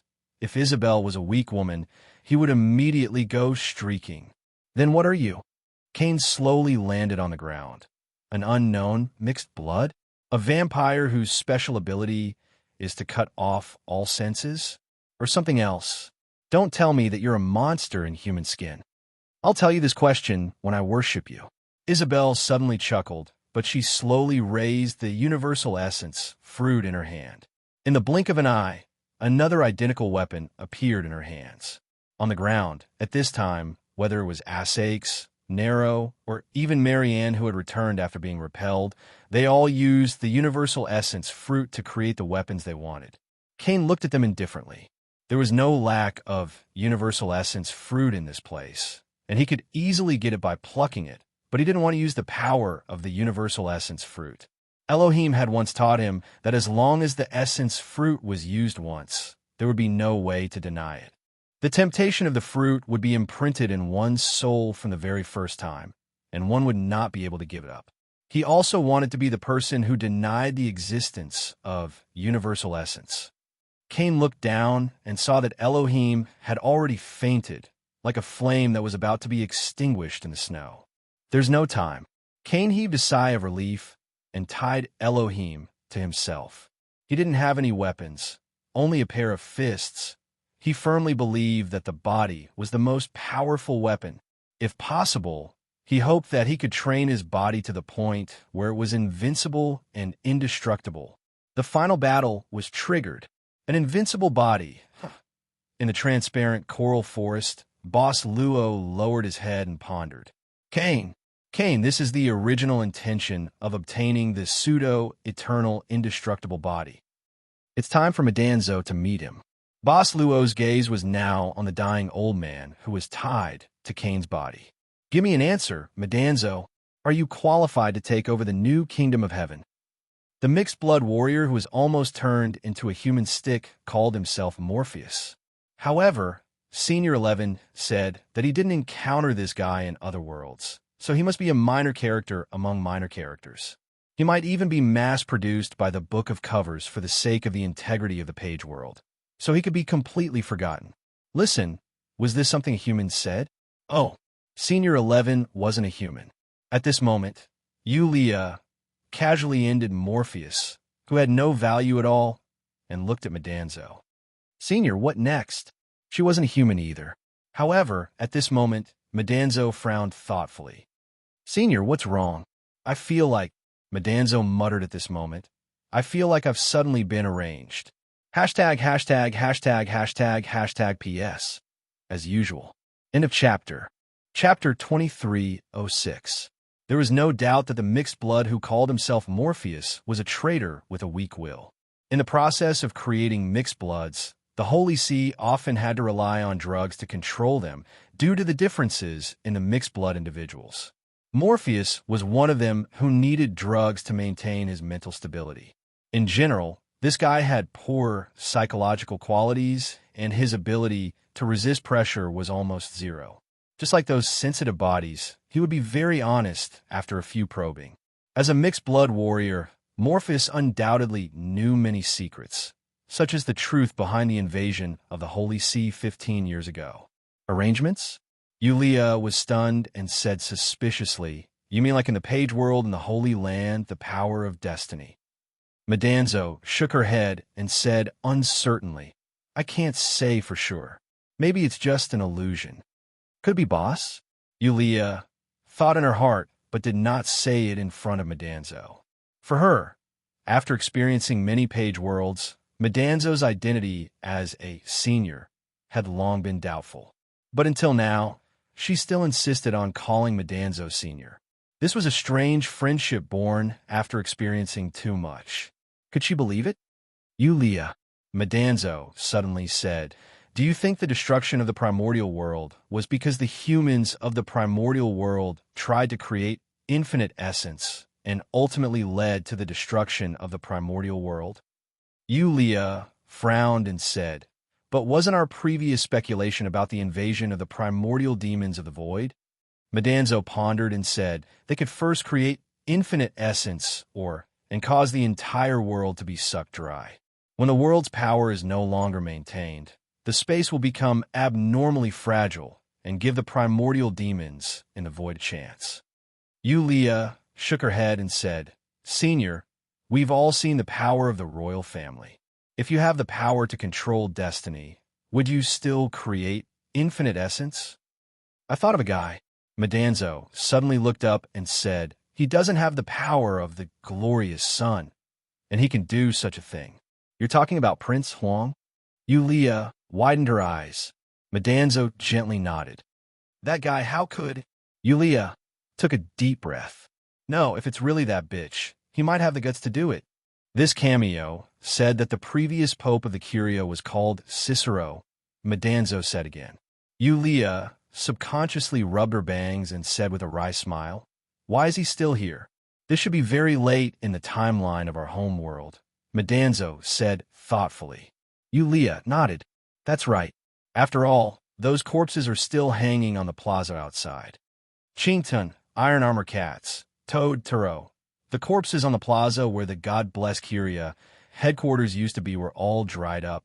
What did this mean? This meant that in the real home world, the original versions of these people were probably no longer there. If only I could find the pages in the previous world.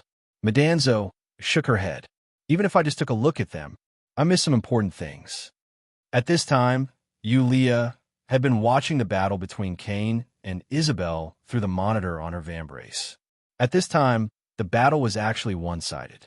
It was Cain who beat up a group of people without using the infinite essence, fruit. Cain's fighting style reminded Yulia of the legendary Kai Wang in the Holy Lands page world. He also used his body to fight, and he was just as strong. Senior, speaking of which, this guy called Cain, don't ask me. Madanzo smiled bitterly. My brain is about to explode, let alone the name Cain. Do you know who the current pope is? Elohim, Yulia asked subconsciously. What's wrong with this name? Madanzo grabbed his hair, and his eyes were surging. He seemed to be afraid, terrified, and at a loss. That's his name? Him? The Master of Heaven? How can it be? Do you know what this means? Madanzo's face was full of shock. He seemed to have fallen into some kind of mental breakdown. Yulia could not help but be frightened. She said with a trembling voice, What is it? We know that the primordial is the starting point of everything. Metatro's voice became increasingly unstable, like a madman. Everyone who enters the dimensional void will feel a calling from the unseen world. It's telling us to find a primordial one. Yulia nodded subconsciously. Madanzo suddenly grabbed her arms. If what the Book of Gaia describes is an incomplete fragment of the primordial, then the people here used to live in the primordial. Do you know what this means? In an instant, Yulia's face turned pale. Madanzo screamed. The primordial is the starting point, and there's a person called Elohim in the primordial. What the hell is this? What is the Master of Heaven? In theory, the Master of Heaven has completed the unification. And the result? The result is that the primordial has an earlier starting point. Don't say it, don't say it. Madanzo put her hands together and took a few steps back weakly. She seemed to be mocking and said faintly, maybe it's just another kind of false soul. Our essence is false soul, but it has been upgraded to the level of true soul. Don't say it. Yulia screamed and covered her ears. Madanzo, that's enough. One of them was terrified, while the other was on the verge of collapse. They stared at each other, trying to find some peace in their hearts. After a long time, Medanzo slowly sighed and said with a sad smile, "I am really not a Black Soul envoy." "I know. Yulia," responded faintly. "I'm not called Yulia either. I'm called Nanshaonan. I am very clear about who I am, very clear about what I want, very clear about what my motivation is, very clear about everything about myself." Medanzo looked deeply at Nanshaonan. "Newbie, I want to meet Elohim face to face. Can you help me?" Nanshaonan slowly exhaled and frowned. "Now that you've said so much, don't you think your request is King shameless? You've seen Cain's strength. What's the difference between you and me going up now? Is your lightsaber hard enough? Or is my cannon powerful enough?" Medanzo was silent for a while. Suddenly, she bowed deeply to Nanshaonan. She did not say anything and did not show any hypocrisy. She turned and left, walking towards the terrifying battlefield. His back was about to disappear from her sight. Nanshaonan's expression was uncertain. She remained in the same spot until Medanzo's back was completely out of sight. Lady Nan sighed and lay on the ground with her arms and legs spread out. "I'm afraid of death." "What's wrong with being afraid of death?" A mouthful of thick, almost black blood flowed out from the corner of Asash's mouth. His vision was a little blurry. He subconsciously wiped the blood off his lips. Mainly, he did not want to waste it. Because she was always in a state of hunger, she would not drink a mouthful of blood unless it was necessary. She was indeed a stunted, anemic vampire. She's really a monster. How strong is she? He slowly stood up and wanted to fight again, but his legs didn't listen to him and started to tremble on their own. Asakes could only watch as Cain grabbed Nero's head with one hand and raised it up. Cain then punched Nero's chest repeatedly. Although they were both mixed bloods, the gap between them was so huge. Nero had probably lost consciousness, right? Both of his hands were hanging down weakly. Isabel could only stand in front of him with her sword tied. Marion had fallen not far away. She struggled a few times but did not succeed in turning over. The ability of the essence, fruit, did not have much resistance in this absolute gap. After all, the essence could only create substances. It could not directly increase their individual strength. What else can it create? Arthashis once again grabbed the myriad element fruit, a terrifyingly powerful bomb. However, wouldn't Cain dodge it? This guy could even ignore a mithril weapon. Magma? Cain, with all his strength, could even withstand the high temperature of magma.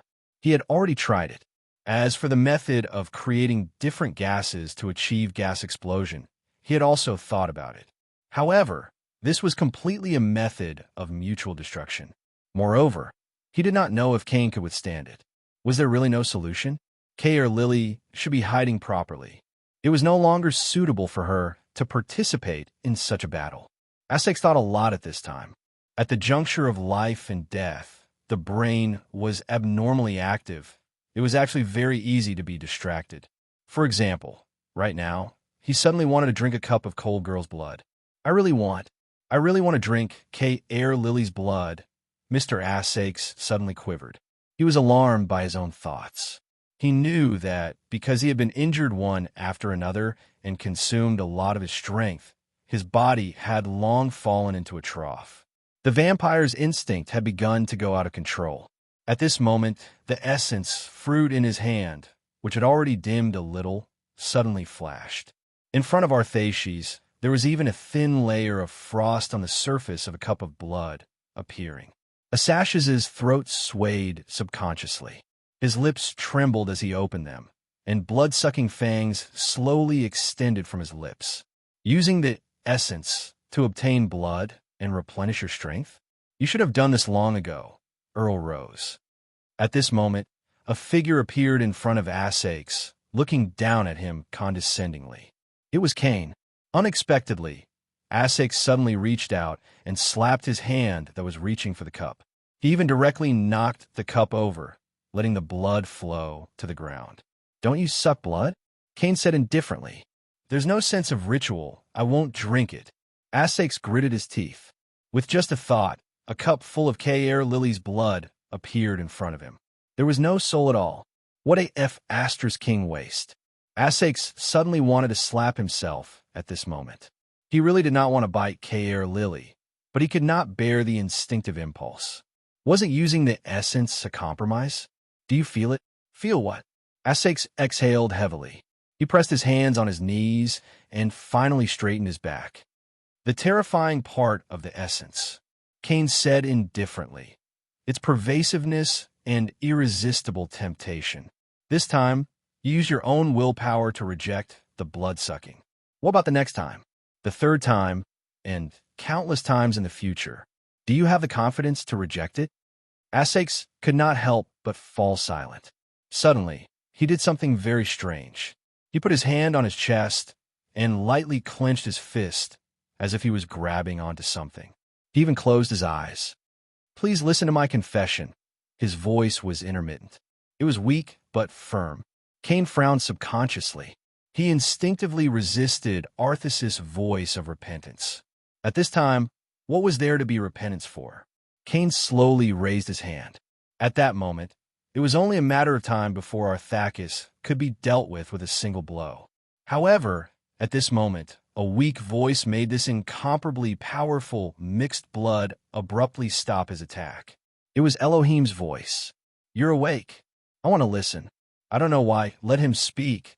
Kane was not sure if the old man was really awake at this time. However, he would do his best to fulfill all of the old man's wishes. Whether it was small or great, everything. Please listen to my confession. Asash's expression was completely solemn. He even slowly knelt on the ground and lowered his head. Lord, I have sinned. Many, many sins. I have seen so many signs, those what I wanted to see, I fought because of hatred and despair. It was me. Let people believe that God allowed them to fight for their ideals. The wind rose. Asash's voice seemed to become some kind of symbol. In the palm of his hand, a touch of holy light went from weak to strong and even dazzling. Kane subconsciously waved his hand to block this dazzling light. However, Elohim's gradually dimming eyes gradually regained a trace of spirit. In the distance, listening to Asash's confession at this moment and feeling the light that appeared in his palm, the weapon in Isabel's hand suddenly fell from her hand. Her face was pale as she knelt on the ground weakly. She could not control a tear from falling from her eye. The final confession of the Saint of Freedom. It was a kind of sadness that seemed to be branded in the depths of the soul, anger, humiliation, and despair. At that moment, Kane threw a punch at the ray of light. Enough! However, the holy light released from Asash's hand directly blocked Kane's fist at this moment. This powerful hybrid could not help but reveal a trace of shock at this moment. Arthas's repentant voice did not stop there. I am very proud. I am also very stubborn, selfish, cruel. A light covered Asash's entire body. It was the shadow of a young girl's confession. Hashtag PS 6/11. End of chapter. Chapter 2307. It was as if he was being protected by the shadow of the young girl. At this moment, in Isabel's eyes, Arthas was pure and holy. Even in the free cities, the holiness of a devout person was rare. What kind of piety did one have to be able to summon the shadow of a free saint? She looked at Essex silently. There was no joy in her heart, only endless humiliation. The confession of a saint. Such a confession was the deepest pain of a saint's family. Because, before becoming a saint, this was the confession that a saint had been induced to make in prison. Essex, have you forgotten how she died? Isabel screamed in despair, shouting, You don't deserve the holy glory. You don't deserve it. But her voice could not be transmitted. At this moment, Essex could not hear anything. He was still under the protection of the young girl's shadow, in a strange state, similar to that of deification. He opened his eyes, and his gaze was no different from the young girl's. The gaze of the young girl's shadow was benevolent, and his gaze was benevolent. The gaze of the young girl's shadow was tender and loving, and his gaze seemed to love everything. It seemed to be able to influence everything. Kane was the closest to Essex. He even tried to destroy the radiance that Essex emitted when he was repenting, But he failed. At this moment, when he met Asash's gaze, Cain had an indescribable feeling. His heart became heavy, and his spirit was being troubled bit by bit. All of the sins seemed to have become thorns, entangling his entire body. His strong body, which even mithril weapons could not harm, was now being pierced by the thorns of sin until it was dripping with blood. I have sinned. Cain looked at his hands, which were trembling. Cain looked at the ground, which seemed to be paved with countless souls in pain. He suddenly knelt on the ground. I have sinned. As strong as he was, the moment the radiance of the holy light shone on him, he seemed to have turned into a crying lamb and completely lost himself. However, the radiance of the holy light did not shine on Cain alone. It covered the whole place and was reflected on everyone. At this moment, Asax seemed to have become the embodiment of holiness and redemption. Medanzo was very close to the battlefield, and the holy light also shone on it, but it was different. This level of holy light, this level of light of repentance was not enough to make it repent. It just felt incredulous, even if the girl's shadow was the girl from Orleans who was burned to death by the fire. What made it feel inconceivable was that under the rules of the Page world, the power of the holy light should not exist. Otherwise, how could it and Nan Shaunen be instantly wiped out? Even the holy light sword in his hand was only created through the essence fruit. It was a weapon that purely contained some holy light power. Moreover, it would be depleted every time it was used, and there was no way to replenish it. It's the myriad essence ability. In an instant, Medanzo had a vague answer in her heart. The light of repentance did not really come from the Saint of Freedom. Its appearance was a strong wish of Asax. It only appeared with the power of the all-essence fruit, and the carrier of the light of repentance was the two, holy glory, passed down in the saint's family. Of these two, holy glory, one was in the family of Isabel and Ludic, and the other was kept by the family of Asax. Good fellow, although it is the result of many coincidences. Medanzo laughed bitterly. But this light of repentance is about the same as awakening her will. Moreover, this was brought about by the essence fruit. In essence, it would not even consume the will that she left behind. This was the difference. Those present, whether it was Asax or Isabel, would not have thought of the various reasons behind this, but he could understand, and he would understand very quickly. But understanding was one thing. At this moment, Medanzo could only hold the holy light created by the essence, fruit, and squat in the grass. This was also the truth. Elohim, Medanzo's gaze was fixed on the dying old man from the beginning to the end. Cain seemed to have lost himself and even denied himself, forgetting everything. Even Elohim, who was tied to his body, was struggling to untie the rope with his slightly trembling hands, as if he did not feel anything. The old pope took a long time to untie the rope on his body, and he rolled to the ground. But he quickly got up. At this moment, there was only this light of repentance in the eyes of Pope Elohim. I saw it, light. I saw it. I saw it. I saw it. This is what I was looking for. Mercy. Compassion.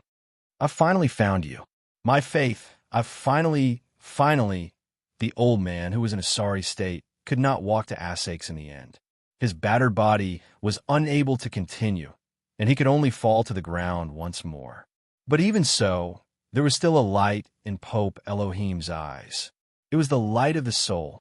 Medanzo looked at the old man who was about to die at any moment. She looked at his sorry state as he desperately tried to touch the light. She was stunned on the spot. Elohim, is this your beginning?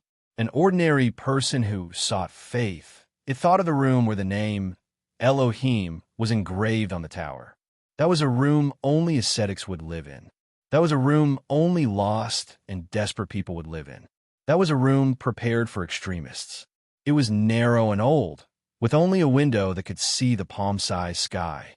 He, Elohim, had always been searching and perfecting the faith in his heart. At this moment, with the help of the light of repentance emitted by Asax, Elohim found what he had always been searching for. Elohim, you used to be so helpless and yearning. Then what about me in the past? Did the me of the past also exist in the primordial?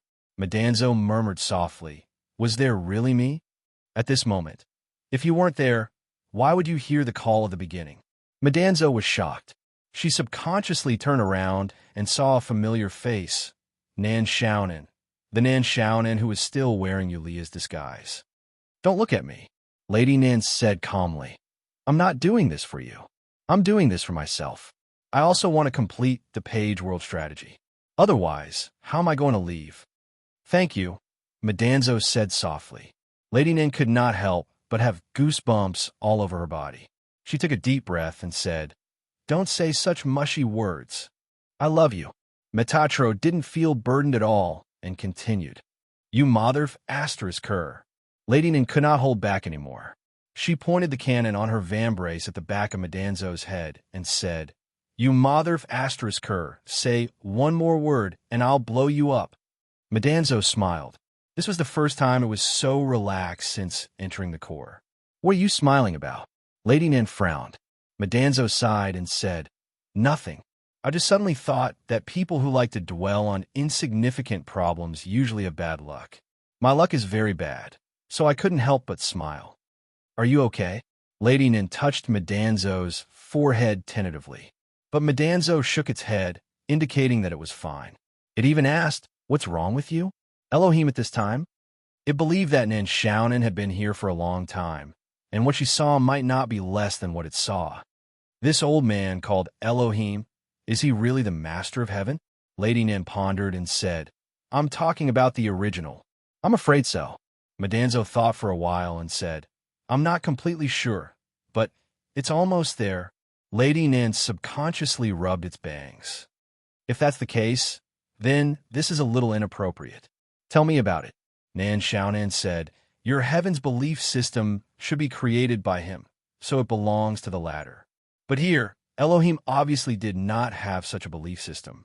In other words, the original Elohim did not have a belief system, or he did not have time to complete this belief system. This is the former. But now, the former was influenced by the latter and completed what should have been completed by the latter. And this is F asterisk King done by himself. Isn't this a mess? Yes, it's a mess. Madanzo smiled bitterly. Just now, it was almost trapped by this problem and almost could not get out. That was why it wanted to ask Nan Xiaonan what it thought of this matter. You're thinking too much because of this. Nan Xiaonan looked at Madanzo in shock. It did not deny and only sighed. Nan Xiaonan directly punched the head of this androgynous fellow. What are you thinking about? This is the world of the Book of Gaia, not the dimensional crevice outside. Madanzo subconsciously hugged its head and blinked. Huh? Are you stupid? Lady Nan said in annoyance. The characters in the Book of Gaia have their own evolution patterns. Why can't the characters here be inspired by other things and create something that is more advanced? Besides, even if the characters in the book create something that is more advanced, will it affect the outside world? I don't know what you're thinking about.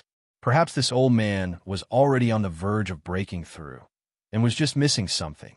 Because of Arthasia's arrival, he was able to break through without a hitch. How do you know that this old man didn't get some inspiration when he was in the primordial origin and did the same kick?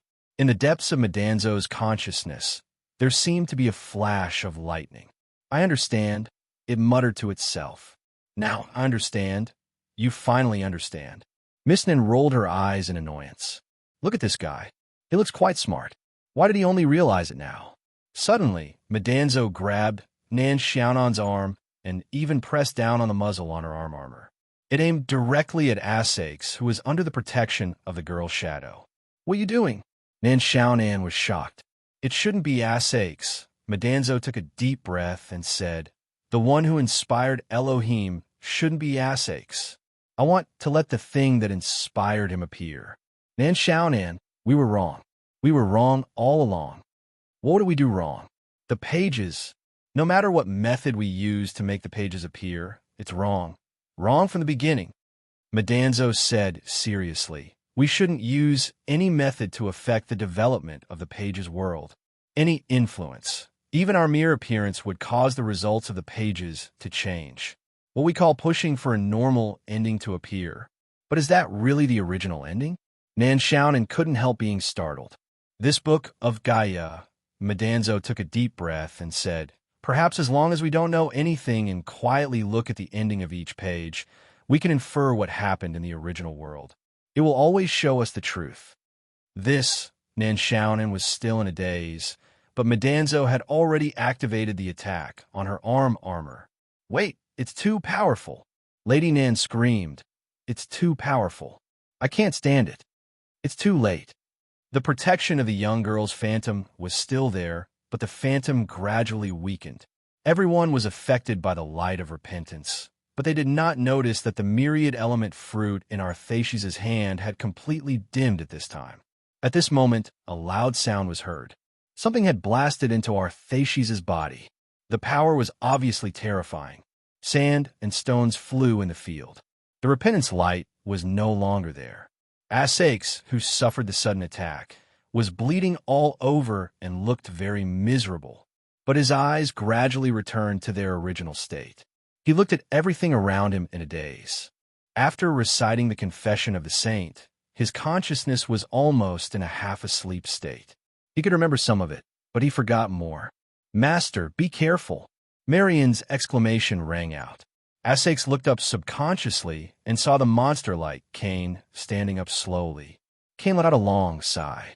Just now, thanks to you, it's really uncomfortable. Cain's expression returned to indifference again.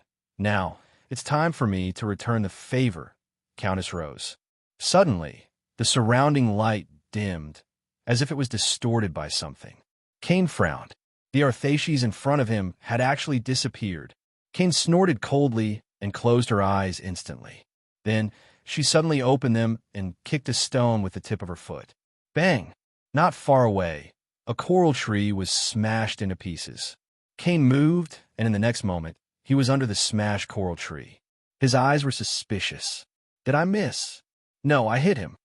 On the ground, in a pile of debris, there was a broken arm. Asakes only felt that he was pulled by something, and then the surrounding environment began to fly away. Suddenly, he fell to the ground. At the same time, another figure also fell to the ground. It was a warrior in black armor. This was the standard armor of the black-armored warriors in his castle. You seem to be the one from Norsta? Mr. Asakes was so weak that he couldn't even get up. You are Griffith, right? Thank you for saving me. Griffith crawled to his feet in a miserable state. Unlike Arthasies, who had been blown up into a bloody mess and was unable to recover, Griffith still had some ability to move. It was just that his left arm was obviously missing. However, at the place where the arm was broken off, granulation was slowly growing. Griffith didn't have time to wait for his arm to come back. He even used his remaining hand to grab Asash's collar, his eyes burning with passion. Tell me, where's the key? Asakes was speechless. Chapter 23:08. Asakes didn't have much of an impression of Griffith. In his impression, Griffith was Nasta's direct descendant and had been introduced into the castle by Nasta. In the past 10 years, he had only met Griffith a limited number of times. This led to Arthasies being rather puzzled by Griffith's current behavior. Key? What key? Not only was his expression filled with question marks, but his heart was also filled with question marks. Sir Count, you know what I'm asking. Griffith's expression was very decisive, as if he would kill at the slightest disagreement. However, Asakes could only laugh bitterly. I don't know what key you're talking about, but if you really need a key, there are many in the drawers of the desk in the library. You could take the one you want. I'll give them all to you. Yulia. Griffith slowly sighed. Yulia has told me everything. What? Asakes couldn't help but be shocked. That's impossible. Nothing's impossible. Griffith chuckled. I know everything about your and Nasta's identities. I also know how you came to this world. Asakes couldn't help but frown. She really told you everything? That's right. Griffith nodded. Sir Count, I know you've always wanted to go back to your hometown. As for me, I also want to leave this place. Why don't we work together? Asakes really wanted to go back to the free cities, but he didn't know how to go back. Work together? How? He directly laughed bitterly. I don't even have a clue how to go back. Griffith said, Sir Count, I know you'll easily believe me. After all, it's about this kind of secret. Please look at this." As he said this, Griffith put his hand near his mouth. He actually vomited something in front of Asakes, a pair of earrings. The earrings were sticky, but Griffith didn't mind at all. He carefully picked them up in front of Asakes and smiled. "They're in my hands now." "Yeah, I saw it." Asakes nodded. Then, Griffith chuckled. "Count, have you decided to cooperate with me?" Was he King crazy? He suddenly ran in front of me and vomited a pair of earrings. Then, he smiled evilly and asked me if I wanted to cooperate with him.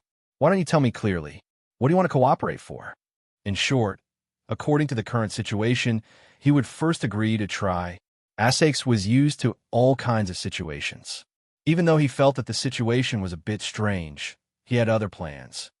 "Not now." He suddenly shook his head and said, "What?" Griffith's face suddenly darkened. Asakes said, "Thank you very much for saving me from Cain, but I cannot leave this place now. Here, there is still one more thing that is very important to me." Griffith frowned and said, "Could it be that you've really found some clues?" "What kind of script was this?" "Yulia, just what did you say to this guy?" "That's right." Asakes nodded. He thought for a while and said, "Since you know everything, I don't need to keep it from you anymore. There is indeed a very important clue here. Otherwise, why would I enter this place?" Griffith frowned and said, "You were attacked by the Holy See." Asakes said, "It was because of the attack by God bless the Holy See that I found this place. I've been looking for it for so many years, but I didn't expect it to be so close to me. Right under my feet. How unexpected." Griffith seemed to be in deep thought. Yulia and Madanzo ran away from him. But now he caught the severely injured Rose Countess. It seemed that he didn't lose anything. In fact, he even gained something, because Yulia's key was already in his hands. Strictly speaking, Yulia was of no use to him. But Rose Countess was different. He had the other two keys that could open the door to the other world. "You mean the door is very likely to be here?" Griffith was moved. Asakes just let it go. He opened his mouth and said, "Not only the door, but everything here. Along the way, did you see the camps left by God bless the Holy See? This geocentric world was first discovered by the God bless Church. No, it's too dangerous." Griffith shook his head. He looked at his broken arm and said seriously, "I've seen the warrior from God bless the Holy See fight. He's too powerful. Yes, so powerful that it makes people feel hopeless." Asakes sighed. "Maybe going back is just an extravagant hope for us." Griffith didn't say anything. His expression was even more uncertain. Suddenly, Griffith said, "I have a way to deal with him." "What way?" Griffith said slowly, "The unusual species of monsters out there. You want to—" Asakes understood instantly. "Lure those demons to deal with Cain?" Griffith nodded. "Yes, on the way here, I accidentally found a nest of strange demons. The number of demons there is beyond imagination." Asakes suddenly had an idea. Why didn't he think of using those strange demons outside? No matter how powerful Cain was, he was only one person. Then, there were countless demons outside. Even if Cain was extremely powerful and could kill a child with one punch, with so many demons, Cain could be killed easily. "That's a good idea." Mr. Asakes smiled. "I think I can see the way home. Let's not waste any time. Let's do it now." "Wait." Griffith suddenly shouted, and then took out a handful of myriad element fruits from his pocket. There were at least 7 or 8 of them. "What the hell are these? I feel that these things are very special." There were coral trees everywhere, and the trees were filled with these myriad element fruits. Arthashes was not surprised that Griffith would take out the myriad element fruits. But Griffith didn't seem to know how to use the essence fruits. That's right. Who would think of such a simple method that was almost absurd? But the essence fruits were basically able to passively accept a person's request and create substances. That is to say, along the way, Griffith had successfully triggered the passive effect of the essence fruits. At this time, Arthashes calmly took a essence fruit from Griffith's hand and said calmly, "These coral trees should have been cultivated by the God-blessed church in the past. As for the specific use, I'm still researching." As for the fruit-like crystal, you're right, it's very special. Asakes looked at Griffith, who had a concerned look, and said slowly, according to my observation, these coral trees seem to be able to absorb nutrients and power from the earth. Do you see these cracks on the ground? The light inside is some kind of energy flow. Griffith nodded. Asakes said again, the coral trees absorb the nutrients and power of the earth, and then give birth to these strange crystals. This should be some kind of new energy source. Energy source? Asakes said, many weapons of the Holy See are driven by steam power, but the weakness of this steam power is quite obvious. Not only is the device huge, but the energy efficiency is also not high. The Holy See should want to create a more efficient and portable energy source. Energy was a good thing. 15 years ago, before the Holy See was defeated, the appearance of steam power brought incomparable convenience to the whole world. If it was a more advanced and efficient energy source, it seems. Griffith looked at the essence fruits in his hand. God bless Church will counterattack sooner or later. There are so many energy sources here. I'm afraid it's the first battle for God bless Church to counterattack. How should these energy sources be used? They should need a special device to extract them, Asakes said casually. Special device? Griffith frowned. I don't know what kind of device it is. Don't think about it. Asakes quickly stopped him. You're a vampire, not a researcher like the Holy See. You won't understand even if you think about it. Let's think about how to lure those monsters out.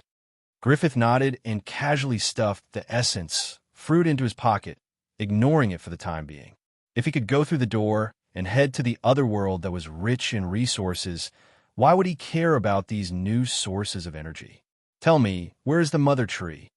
Isabel, Nero, and Marianne were all captured alive. Kin alone suppressed the whole city. Although Rose Countess had escaped, Kin did not plan to waste time to capture her. It was the same if he captured Isabel. He was interrogating her, but the results were not ideal. Elohim had fallen into a deep coma, and no matter how much he called out or injected with medicine, he could not wake him up. The mixed blood team that came this time was annihilated except for himself. This made Cain feel very aggrieved. He directly grabbed Isabel's head and lifted her up. I know you're not afraid of death, but I think Nero won't want to see you die in my hands. That child Nero, Isabel smiled weakly, has always been obedient. He will watch me die in your hands. No, I will leave before you do. The young knight's body had already been beaten to a pulp, but his voice was unusually firm and calm. Cain directly threw Isabel to Nero and turned to look at Marianne. There was only hatred in her eyes.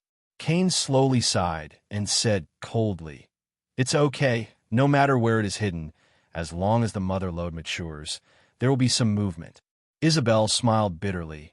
Cain, you can wait, but I'm afraid Elohim can't. Cain, on the other hand, looked at Isabel expressionlessly. At this moment, he did something shocking.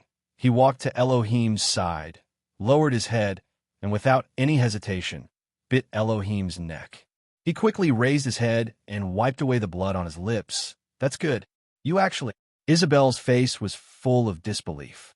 Cain actually turned the new Pope of the Vatican into a vampire. Let's wait, Cain said calmly. What the F***CK is happening? In the distance, through the telescope was temporarily created with the omnipotence fruit. Madanzo and Nan Shaonan were lying on a coral tree. The moment she saw Cain bite Elohim, Madanzo could not stay still and almost fell from the tree. Crazy, this is crazy. Nan Shaonan could not help but have a headache at this moment. She did not expect this scene at all. She did not dare to believe it. What if the group of seraphs in heaven knew that the Master of Heaven had once been turned into a vampire? I say, Senior. Nan Shaonan could not help but smile bitterly. I heard that heaven has always been dedicated to beating vampires and maintaining world peace. You hate vampires so much. Could it be because of this? You asked me, but who should I ask? Madanzo could not help but sigh. At this moment, she only hoped that this scene was created because their arrival had disrupted the development of the story, and that it had not really happened in the original world. Otherwise, Senior Don't forget that you were the one who fired that shot at Arthaces, Manshaunen whispered into Metatro's ear. I know. Madanzo rolled her eyes at her. My face is already black, okay? The nest of monsters that Griffith mentioned was not far away from the canyon of the Coral Tree Forest. This time, when Asakes came out of the canyon, he did not see the illusion of that civilization again. He did not know if it could only be seen once, or it had completely disappeared. Griffith did not seem to see the illusion of this civilization. At this moment, Griffith's mind was full of thoughts on how to lure out a large number of monsters to deal with the unbelievably powerful Kane. We're here. Griffith stepped on a huge rock. Behind the rock, there was a bottomless sinkhole. Vampires had excellent eyesight, but it could not allow Asakes to directly see the bottom of the sinkhole. At this moment, Griffith jumped directly into the sinkhole without saying a word. Asakes also jumped in. Thanks to the strong physique of a superior aristocrat, he had more or less recovered some of his strength. However, after rejecting the blood of K. Air Lily created by Universal Essence, he became hungrier, so hungry that even when he saw Griffith, he had an impulse to bite him. This guy is really too beautiful. Chapter 2309. If you return to your hometown, what do you want to do the most? This was Griffith's question after Asakes also jumped into the sinkhole. Perhaps it was because it was too quiet. This was a difficult question for Asakes to answer. What did he want to do the most when he returned to Free Cities? Should he go fishing at the beach of the City of Freedom Academy and take a look at the young and beautiful Holy Maiden candidates? Or do they want to have a good fight on the streets? Or perhaps let the Rose Mansion reopen? Should he directly go to Calvin's house, hang up this rotten old man, and beat him up first? Asakes suddenly felt that there were too many things he wanted to do with his freedom. He didn't even know what the first thing he would do would be. Can't think of anything? Griffith's voice rang out in the darkness. I've been away for too long. Asakes shook his head, not caring if Griffith could see it or not. 15 years is a very short time for vampires. My previous life is only a dozen years more than 15 years, Asakes said expressionlessly. I've already been a vampire for half of my life. Half a lifetime, in other words, was a very long time. Asakes felt that his answer was quite good. He could probably get extra points for his essay. What about you? What do you want to do? He looked at Griffith. Do you have a dream, Griffith? I want to build a country. Country? Asakes nodded. It's a good dream to become a king. Is that why you became a vampire? What's the problem? Griffith asked calmly. Asakes shook his head. Nothing. I just remembered that Norston mentioned you to me before a long time ago. He said he met a child who was very beautiful and begged him to become a vampire. He said he would do anything. Griffith said indifferently. I'm willing to do anything now. But even if you become a vampire, you might not be able to become a king. Asakes shook his head. There's no precedent, and you can't replace the true ancestor. But Griffith smiled and said, Count, any dream must be based on the premise of being alive. In the past, I had exhausted all my strength to live. This was not a very pleasant topic, so the two of them quickly fell silent. Only Arthaces was still thinking about how to strike up a conversation with Griffith, because he knew that only by distracting Griffith's attention would he be able to keep his mind occupied. If Griffith suddenly felt hungry and wanted to drink blood, and a cup of blood appeared out of nowhere, then he would not be able to explain himself. Putting aside the fact that he was currently very weak and might not even be able to deal with Griffith, just the idea that Griffith had proposed a deal with Kane was enough to move him immensely. Thus, Rose Countess began to shamelessly play with dolls. Why do you want to be king? You ask too many questions. How much longer until we arrive? We've arrived. We've arrived. Asakes could not help but stop. With his superb eyesight, as long as there was a little light, he could roughly see in the darkness. At this time, everything around him was clearly imprinted in his vision. A hive, a huge hive like a hive, but in these hives, there were definitely not bees. Asakes saw a huge head in one of the hives. It was a creature that looked like a giant lizard. At this time, it was lying lazily in the hole of the hive, looking at the intruders in the darkness. They're here. Griffith's face was solemn. Listen. Rustling sound began to be heard, and the giant lizard creatures began to crawl out of each hive.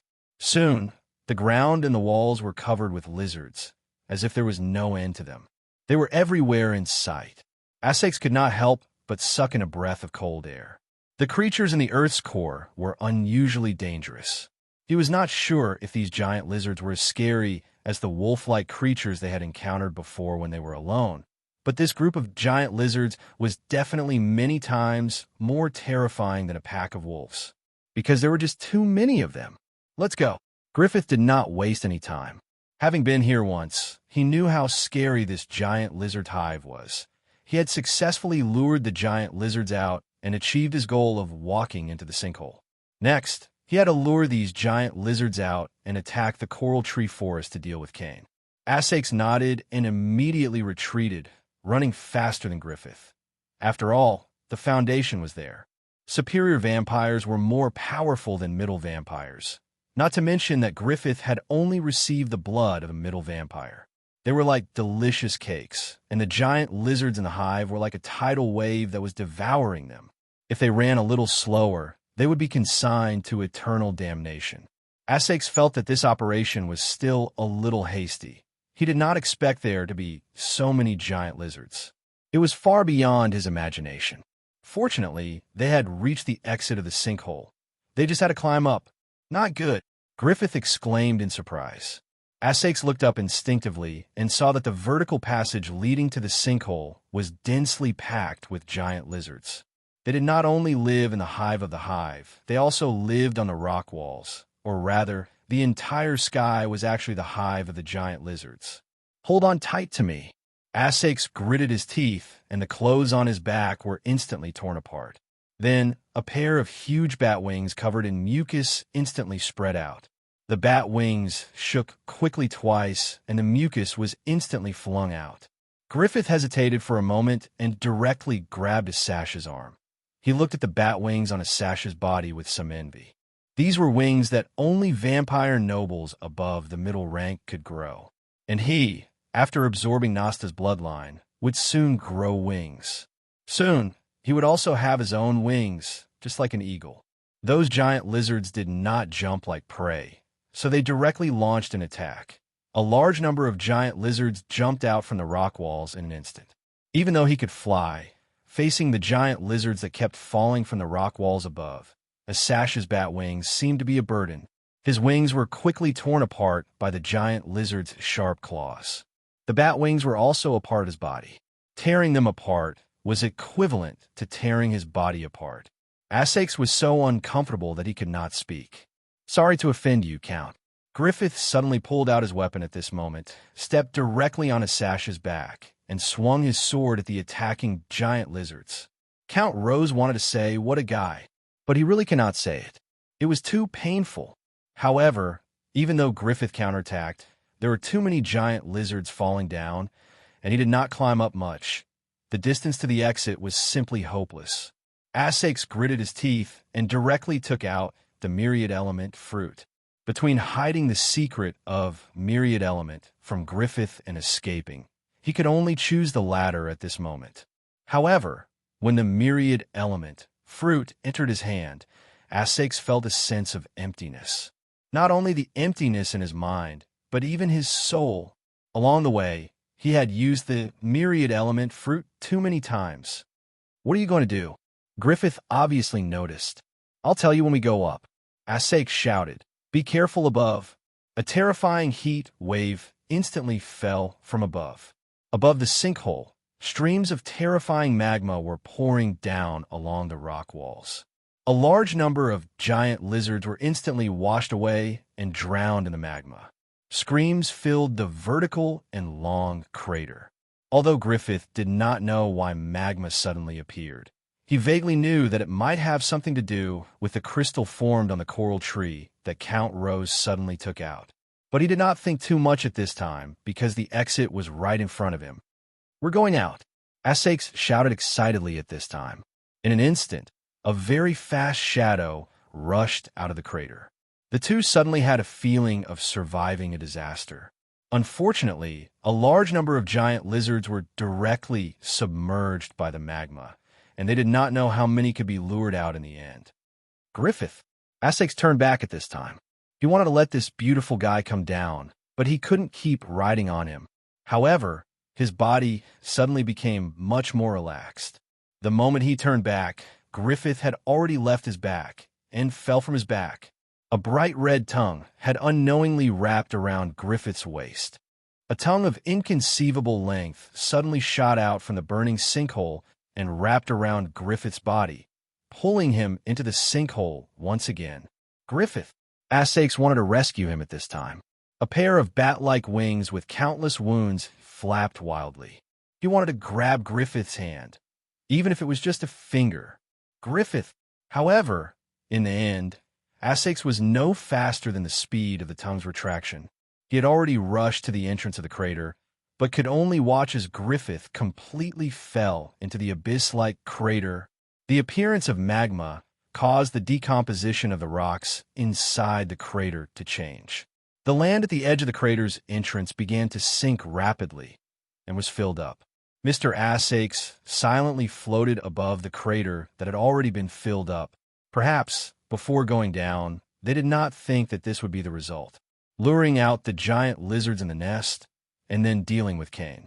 They had thought in a very good direction, and even thought that this was a very simple thing. Shouldn't it be like this? Essex muttered to himself. It should be like this. This is such a simple thing. Why is it not going as planned?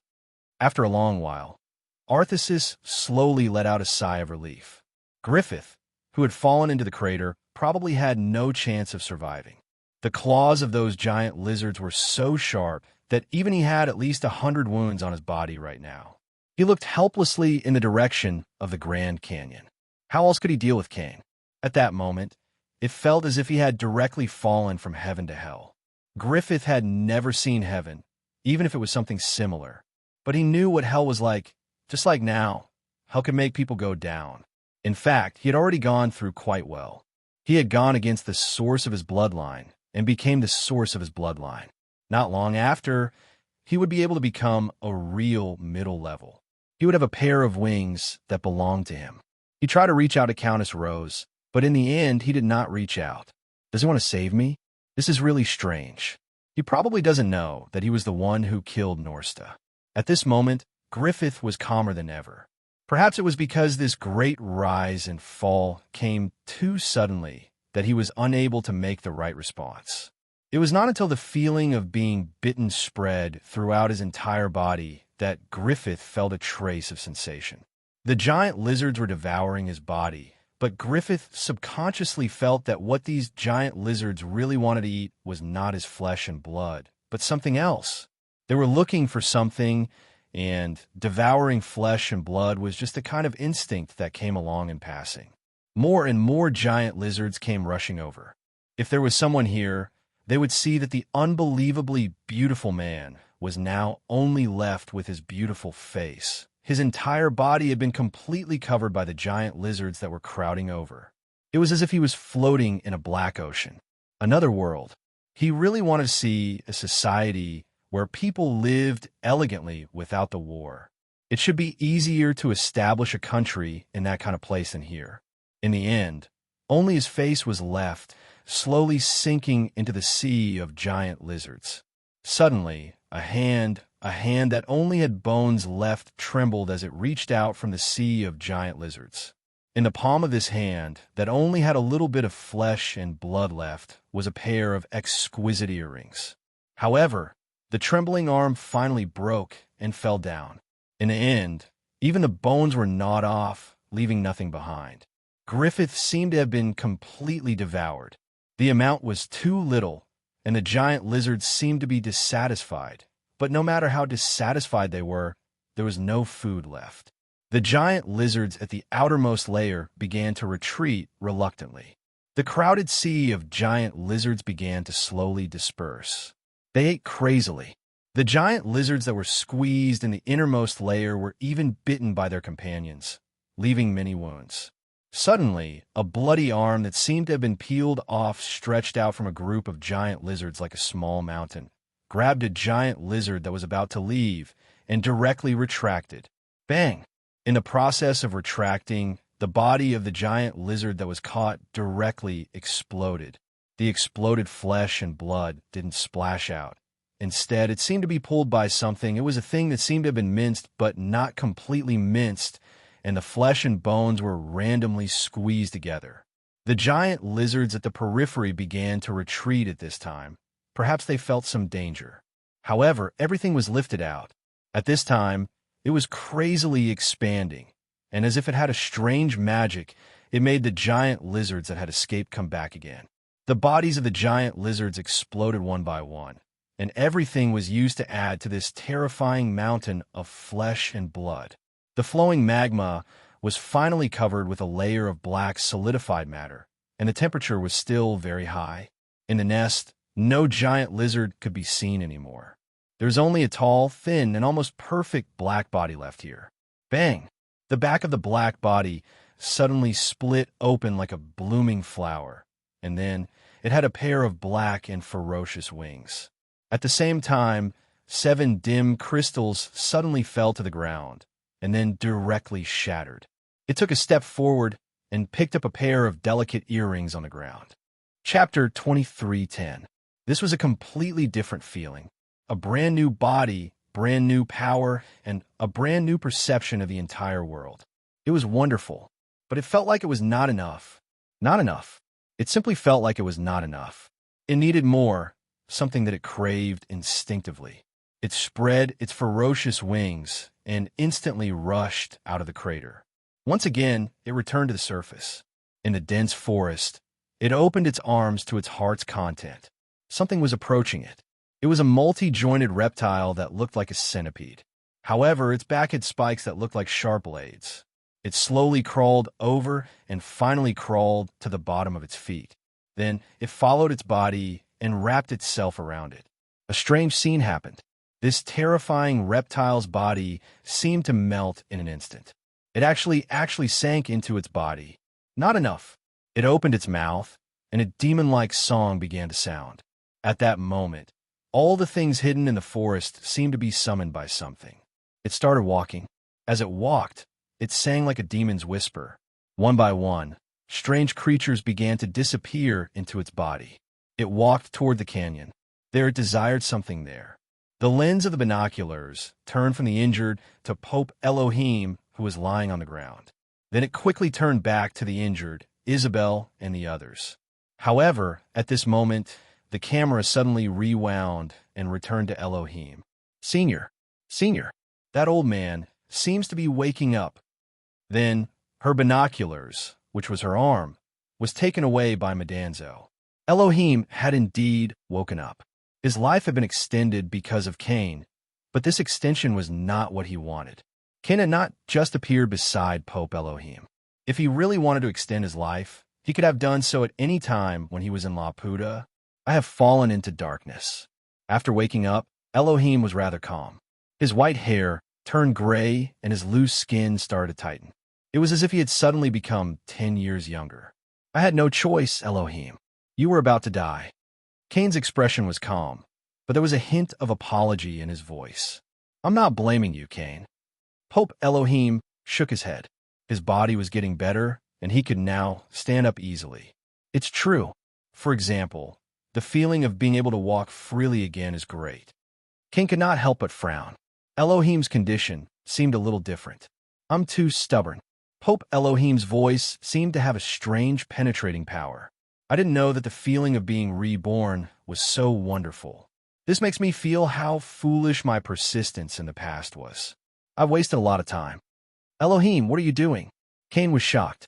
A strange smile appeared on Pope Elohim's face. He was becoming younger.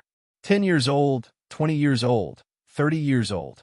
In the blink of an eye, Pope Elohim had turned into a handsome young man. He looked at his hands that were full of vitality and chuckled. That's great. Say, Senior? In the distance, Nan Xiaonan suddenly took a deep breath. Then, she stared at Madanzo in disbelief. Pope Elohim had become too young. However, the young Elohim had almost the same appearance as Madanzo. The two of them seemed to be the same person. No, strictly speaking, Madanzo had always appeared as an 11 or 12-year-old boy, while Pope Elohim, who had regained his youthful appearance, appeared to be 17 or 18 years old. However, both of them appeared to be children and youths. Madanzo's face was gloomy. She did not react to Nan Xiaonan's shock. You're not Elohim's illegitimate son, are you? Lady Nan asked tentatively. If Asterisk King wants to slap you right now, Madanzo replied expressionlessly. But she had mixed feelings. No one had ever seen Elohim when he was young. Perhaps this was the only chance in the past recorded in the Book of Gaia. Then, does the Master of Heaven, he have children? Yes, the entire heaven is his child. He felt his young body and his spirit was unprecedentedly good. It was as if he had been reborn. I didn't expect Cain's bloodline to be so powerful. Not far away, Isabel, who had witnessed the whole process, suddenly sneered. Elohim, in the end, you still turned into the thing you hate the most. A beast. The young pope looked at her indifferently. Isabel chuckled. Beast? Do you still remember? That's how you called vampires. All along. The young pope walked over slowly. He picked up essence fruit from the ground and held it in his palm. He had already arrived in front of Isabel. At the same time, a slender silver sword appeared in Elohim's hand. At this moment, Cain's gaze changed. His pupils instantly contracted. Isabel was even more shocked. She was not shocked by the threat of the sword, but by the fact that Elohim had used the essence fruit's ability. The young pope calmly pierced the sword in his hand into Isabel's chest. Bit by bit, as if he was torturing her. Isabel screamed in agony. At this moment, the crippled Nero clenched her teeth and used all her strength to charge at Elohim. But she was kicked away by Elohim. The sword slowly pierced through Isabel's chest. She fell to the ground. Her body kept twitching.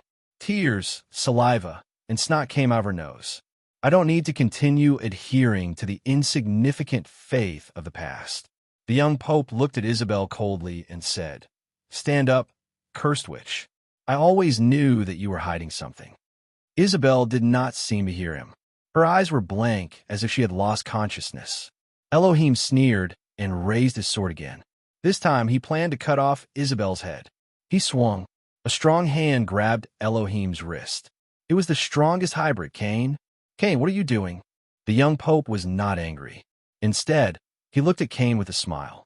Are you sympathizing with this woman? Or do you like this kind of appearance? I can give you as much as you want. I'm not interested in her.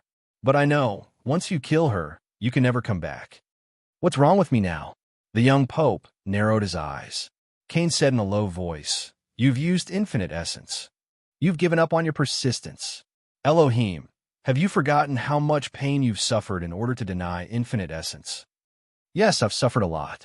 The young pope smiled strangely. But in the end, I realized that there's nothing wrong with infinite essence. Why should I deny it? Have you forgotten your dream? Cain was furious. The young pope shook his head. I haven't forgotten, but I've accomplished it. The former Elohim had seen his ultimate dream. He felt love and compassion, and in that instant he had completed his faith. So he left happily. Cain could not help but be moved. The young pope reached out and touched Cain's resolute face. He laughed softly. He left, but I'm here. I'll be a new Elohim. A Elohim who can satisfy all of your desires. Cain, my child, you have a twisted love for me, don't you? Guy's breathing suddenly quickened.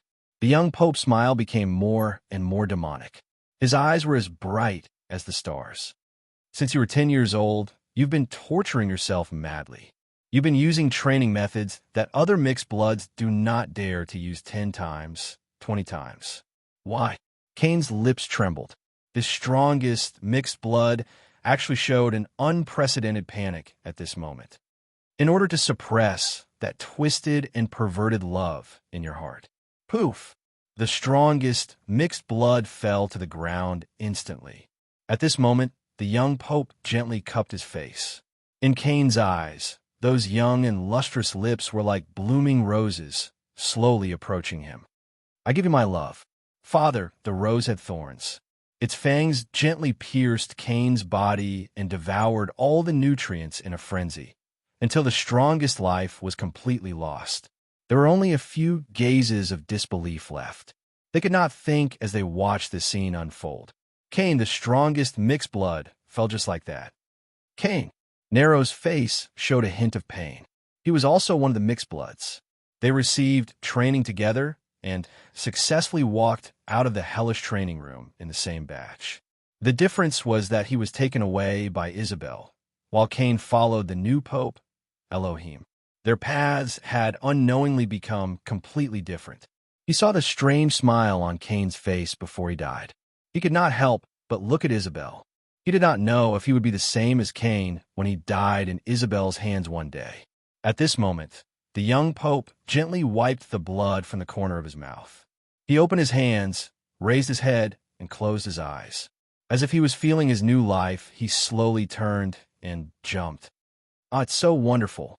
This is the hymn of life," he laughed wantonly. In the crown of a coral tree in the distance, Lady Nan could no longer speak. She felt that she was really disturbed again. She did not want to look at men. Madanzo, who was next door, was already livid. She was probably traumatized by this. "Something's coming." Madanzo suddenly frowned and looked back at the entrance of the coral tree forest. At the entrance, a terrifying black gas suddenly rushed out. The black gas instantly dyed the glowing coral tree forest gray. At the same time, a figure with huge and ferocious wings broke into the coral tree forest at an extremely fast speed. "This is—" Nan Xiaonan could not help but open her mouth and say subconsciously, "It seems to be Griffith. How did he become like this? Look at his abdomen." Madanzo took a deep breath. It saw the round hole that it was so familiar with. It was like the arrival of a demon king. Endless black gas that exuded a desperate and violent aura erupted into the coral tree forest in an instant. The huge black gas carried a terrifying impact, overturning the ground and blowing down the coral trees. The young pope's enjoyment of the hymn of life was interrupted, and a hint of displeasure appeared on his face. He looked up and saw a pair of ferocious wings slowly fluttering in the sky, descending. The young pope frowned. The person who came looked like a vampire, but vampires would never emit such a terrifying and strange aura. This was more like the violent special monsters that were everywhere in the Earth's core. He saw the round hole that belonged to the special monster. It landed on the ground and slowly turned its eyes, as if it was sizing up and looking for something. Finally, its eyes fell on the young pope. Elohim could feel a sense of unfamiliarity from the other's eyes. It was a sense of unfamiliarity to him. However, the young pope was in a better state than ever before. He was also filled with confidence like never before. It was a sense of absolute dominance, as if everything was in his hands. The young pope opened his mouth and spoke with an extremely loving tone. "Tell me your name. I can feel the chaos and fear in your heart." It tilted its head and continued, sizing up the young pope without saying a word. Elohim smiled and opened his hands. "I'm not afraid." It suddenly spoke. "I don't have a name either." The young pope smiled and said, "I'll give you a new name." "No need." It suddenly shook its head. "I've already thought about what I should be called." "What's your name?" the young pope asked. "Fairmont." "Fairmont." The young pope pondered for a moment. But at that moment, his eyes could not help but focus. He saw it. Fairmont directly stretching out its arm. Simply raising his arm wasn't frightening. What was frightening was that Fairmont's arm suddenly split into countless huge tentacles at this moment, twisting into a frightening object like a fried dough twist. Expand, expand, expand, expand. The terrifying arm instantly pushed the entire coral forest into a terrifying deep pit. At that moment, the young pope's body had already sunk into those twisting tentacles. "You look like you're very tasty." Like a demon king, it let out a low and horrifying laugh at this moment. End of chapter. Chapter 23:11. The arm was like countless cables entangled with each other, and each cable seemed to be alive. At this moment, the young pope was deeply trapped in it and could not break free. What the hell is this? The young pope was shocked. The species in front of him had completely exceeded his understanding. He was not the only one who was swallowed by this terrible arm. Not far away, Isabel, Nero, and Marianne were also in the same situation as the young pope. However, at this moment, in the direction where Fairmont extended, this terrible arm seemed to have broken something. Countless cracks appeared in the air. It can actually destroy space? That's impossible. On the top of the coral tree, Lady Nan screamed and looked at the broken places in disbelief. No, it's not space. That's a mirror. Madanzo frowned at this time. This is a mirror. It's like a mirror stuck in the middle of the coral forest. Part of the forest we see is just a reflection. With Madanzo's deduction, the truth quickly emerged. The cracks in the air spread, and finally, as if something was broken, countless sparkling fragments fell, and then a huge, towering coral tree appeared directly in front of everyone's eyes. So this is the method you used. At this time, the young pope could not help but be startled. It turned out that the mother coral tree had been so close to them all this time. However, it was all because of a mirror. No, this was not an ordinary mirror. This was a mirror created by the essence fruit. It completely fit the light of the coral tree forest, and with a mirror that perfectly emitted a mirror image. The young pope believed that this method must have been done by Isabel. However, at this time, thinking about this point was of no help to the current situation. Whether it was him, Isabel, or Sakes, both sides were directly knocked down by the terrible power of Fairmont, who suddenly descended like a demon king. At this time, seeing that everyone was about to completely sink into Fairmont's huge arm, Nan Shounen gritted her teeth and said, "Are you really not going to do anything?" Madanzo said that they should not interfere with everything. The best way was to do nothing and let the original ending be the most ideal situation. However, this was simply impossible. She didn't know how Griffith had suddenly become Fairmont, but one thing was certain, and that was that Griffith had been tricked by her and Madanzo into entering the Earth's core. "Wait a little longer," Madanzo said calmly. Was it really calm? Lady Nan glanced at his hand that was gripping the holy light sword so tightly that his fingers had turned white. "I don't care," Lady Nan said in a huff. "I won't take the blame for this."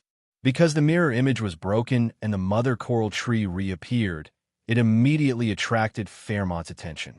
To it, the huge coral tree in front of it exuded a mysterious aura. Energy kept flowing through the cracks in the ground and was absorbed into the coral mother tree. At this time, two pale-faced figures were standing below the coral mother tree.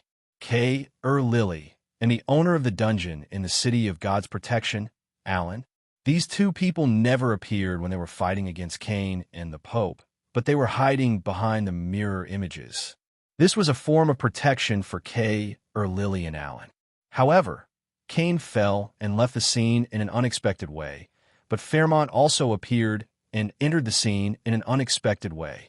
Fairmont had an innate possessiveness towards living people, living souls.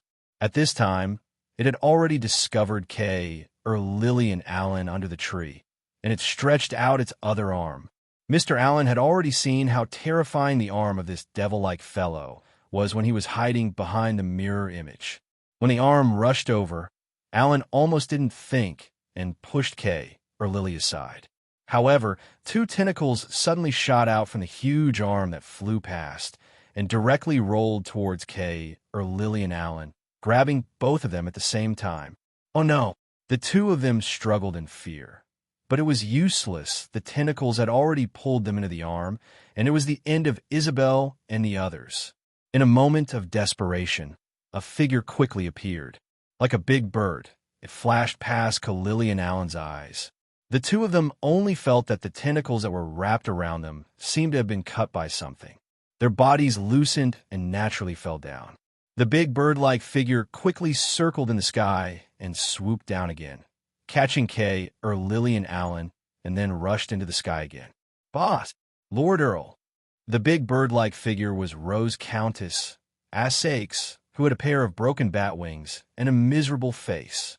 At this time, Mr. Sakes held one in each hand and stabilized in the sky, but he smiled bitterly and said, "I didn't leave for long. I feel like I missed the whole script." "Boss, that Cain is dead, killed by Pope Elohim, and Elohim became a vampire," Kay Lily quickly said. Sakes frowned. and his eyes flashed past the other huge arm and saw the few figures that were about to be swallowed, and his face suddenly turned ugly.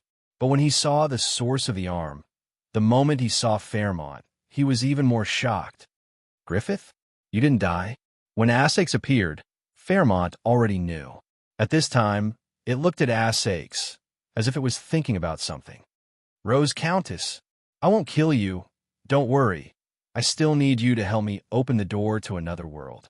Mr. Essex couldn't stand it back then. This guy, why is he still thinking about this? Where is he going to get a door to another world? "Griffith, I'm sorry. I couldn't save you at that time." Mr. Essex took a deep breath, trying to ease the atmosphere. "It's okay. I'm better now." It shook its head and said indifferently, "By the way, I'm now called Fairmont." "Griffith, that's the past." "Fairmont. Fairmont." Essex froze, and then he nodded and said, "Okay, Fairmont, I can agree to all your requests, but can you let Isabel and the others go? They're all my friends." "No. Why?"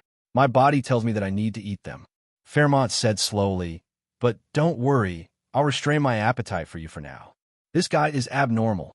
Not only has it changed greatly, but its brain is also abnormal."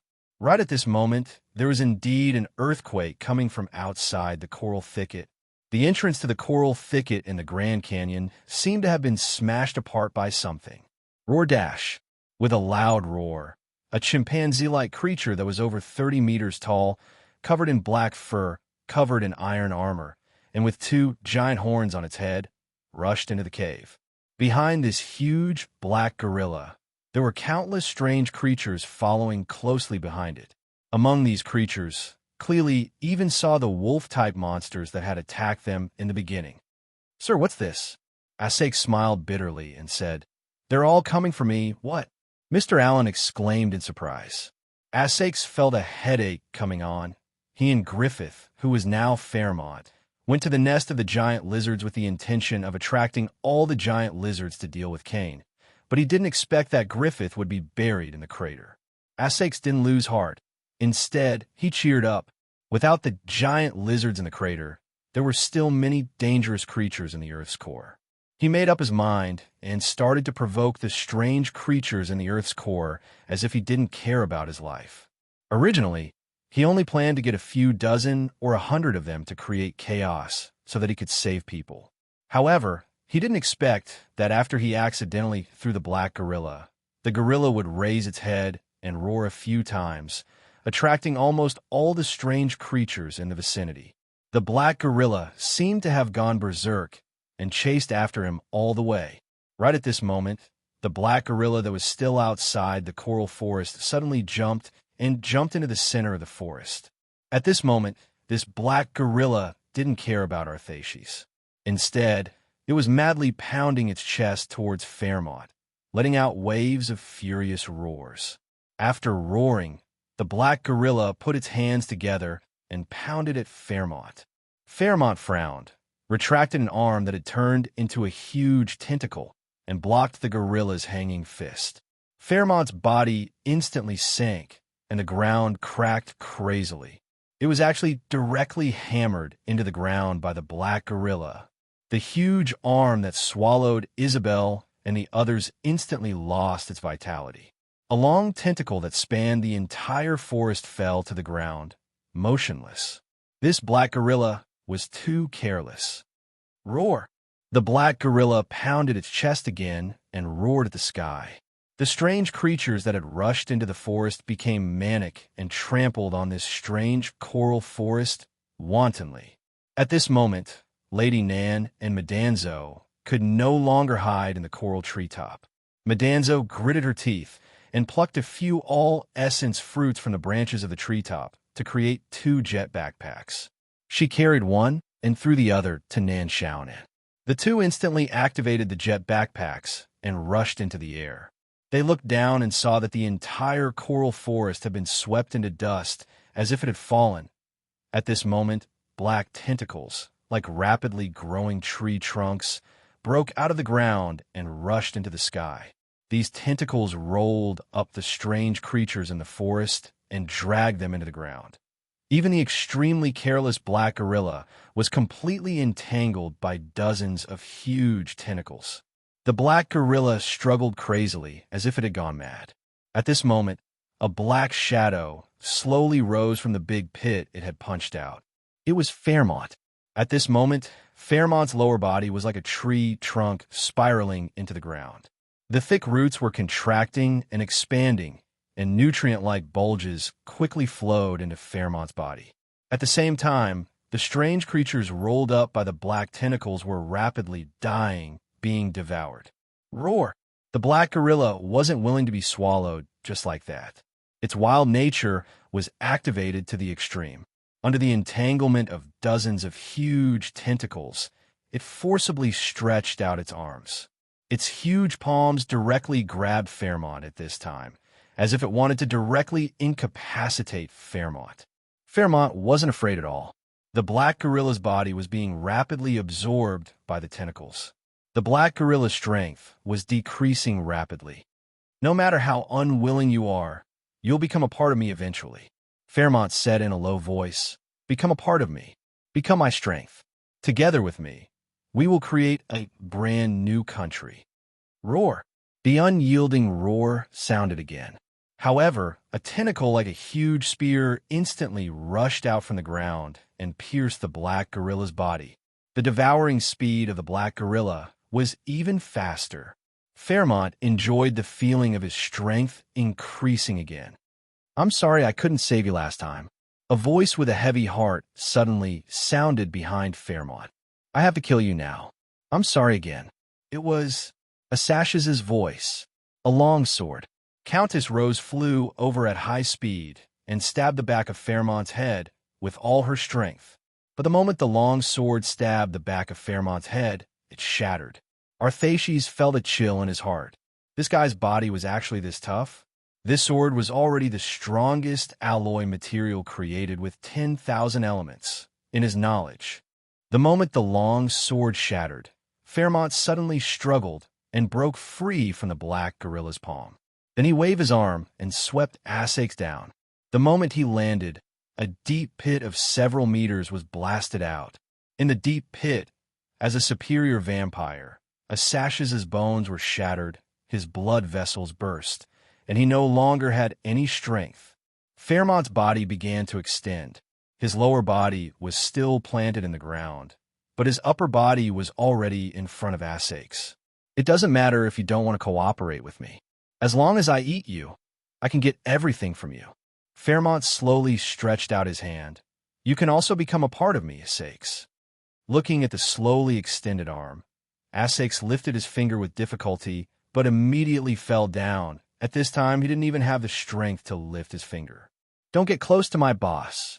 The girl jumped down from above, her face pale. Her body was trembling, but her eyes were unusually firm. She used all her strength to hit Fairmont with the weapon in her hand. A broom. Like a child's play, the attack directly hit Fairmont's body, but naturally it had no effect. Fairmont, who was 2 heads taller than K. Forehead Lily, just looked down at this time. K. Forehead Lily met Fairmont's eyes. She was horrified and quickly let go of the broom, retreating. She hurriedly took out essence fruit, and a black pistol appeared in her hand. She directly shot out bullets. The crazy bullets couldn't hit Fairmont's sturdy body. Fairmont just moved his mind, and a tentacle directly swept K. Forehead Lily away. Insignificant power. Fairmont stretched out his hand, and a tentacle directly rolled up Asakes and sent him to his front. At this time, although he also wanted to eat this overconfident girl, Asakes was more attractive, because he needed Asash's secret. "Boss!" The girl screamed desperately with tears in her eyes. "Don't. I can't wait any longer. I don't care if others die, but Asakes can't die. If he dies, I can't explain it to Miss Yu Yi." Lady Nin couldn't stay still at this time. She raised her arm, and the muzzle on the vambrace had been adjusted to the maximum power. This thing was created with an entire essence fruit. Except for the absence of Xing Chuang's life, its power was not weakened. Although Fairmont's power was too terrifying at this time, he should still be able to blast it open. Unexpectedly, Medanzo stopped her with one hand. Wait, wait my ass. Lady Nan scolded loudly. Medanzo directly pointed forward, and a light beam shot up from the deep pit to the sky. In this light beam, a huge figure slowly emerged. Suddenly, a huge mechanical arm directly stretched out from the light beam, grasping Asak's and forcibly breaking Fairmont's tentacle. F***CK. Isn't it? God Eater, Songlei. Medanzo slowly sighed at this time, smiling bitterly. I'm afraid that K or Lily created it with essence. It's really a miraculous operation. Nan Xiaonan immediately sucked in a breath of cold air. K or Lily. K or Lily. She was a real pilot of Songlei, who had received formal training. It was really too easy for her to imagine all of Songlei. At this time, the huge body was holding Asak's, who was seriously injured with both hands. It was also roaring. In the cockpit, the girl fainted in the seat, and her eyes slowly closed. The floor of the cockpit was covered with a layer of dim crystals. There were more than 100 essence fruits here. Don't hurt him, Mr. Asak's. The armor on the back of the huge body suddenly exploded, and then a pair of bloody wings opened instantly. Roar. Chapter 23:12. The moment Songlei appeared, Nan Xiaonan and Medanzo seemed to be pulled back to the world of the pilot school. The familiar yet strange scene in front of them made the two guys who relied on backpacks to stay in the air feel unreal. This is not the normal form of Songlei. This should be the Songlei that Calvin installed with the new system later on. This was what really surprised Nan Xiaonan. That was because Songlei, which had been installed with the new system, was a super mech that could withstand the behemoth of Doomsday. Even if it did not last long, Songlei's combat ability was truly formidable. However, she somewhat understood the current situation of Fairmont. After all, not only did it devour so many strange species, but it also did not let go of the huge black gorilla. At this moment, under the push of the blood-colored flesh wings, Songlei directly pounced towards Fairmont like a wild beast. Under the savage attack of Songlei, Fairmont's arms once again enlarged. This was a strange battle. However, at this time, Medanzo disappeared. Nan Xiaonan quickly looked for Medanzo and saw that Medanzo had rushed to the huge coral mother tree. It is... Lady Nan frowned, and then her eyes were slightly startled. In front of Medanzo, the young Pope Elohim took advantage of the chaos and quietly entered the coral mother tree. Not only that, the young Pope was even carrying a huge coffin at this time. At the same time, there was a third party at this time quietly sneaking into the coral mother tree. It was Isabel and Nero who were supporting each other and stumbling. Perhaps Arthashes had already prepared himself for death. When he was taken back by the huge battle machine, he still could not react. He had seen the experiences that Kay or Lily had written down. It was a world with Apostle, God Eater, and Pilot School. In an instant, the experiences that Kay or Lily had written down overlapped with the huge body that he was currently seeing. This is the blue thunder that Kay or Lily mentioned. The physique of a superior vampire was incomparably strong. Without continuous attacks, even in a state of near death, the body would slowly recover. Although he was still unable to recover his combat power, Arthas was able to stand up with difficulty. At this moment, Songlei's hand moved and stuffed Arthas directly into the cockpit. In the cockpit, the moment the girl closed her eyes, she had already activated the autopilot program of Songlei. At this time, putting Asak's into the cockpit was the autopilot program's self-judgment. On one hand, it was to protect Asak's. On the other hand, it was to free up his hands, which would make it easier for him to fight. Through the screen, Arthashes could clearly see how berserk the battle style of this colossal mech was. This was simply a colossal, bloodthirsty beast. The violent shaking made Asak's unable to maintain his balance, even in the cockpit. He instantly bumped into Kay or Lily, but the girl didn't react at all. Arthas's heart couldn't help but sink.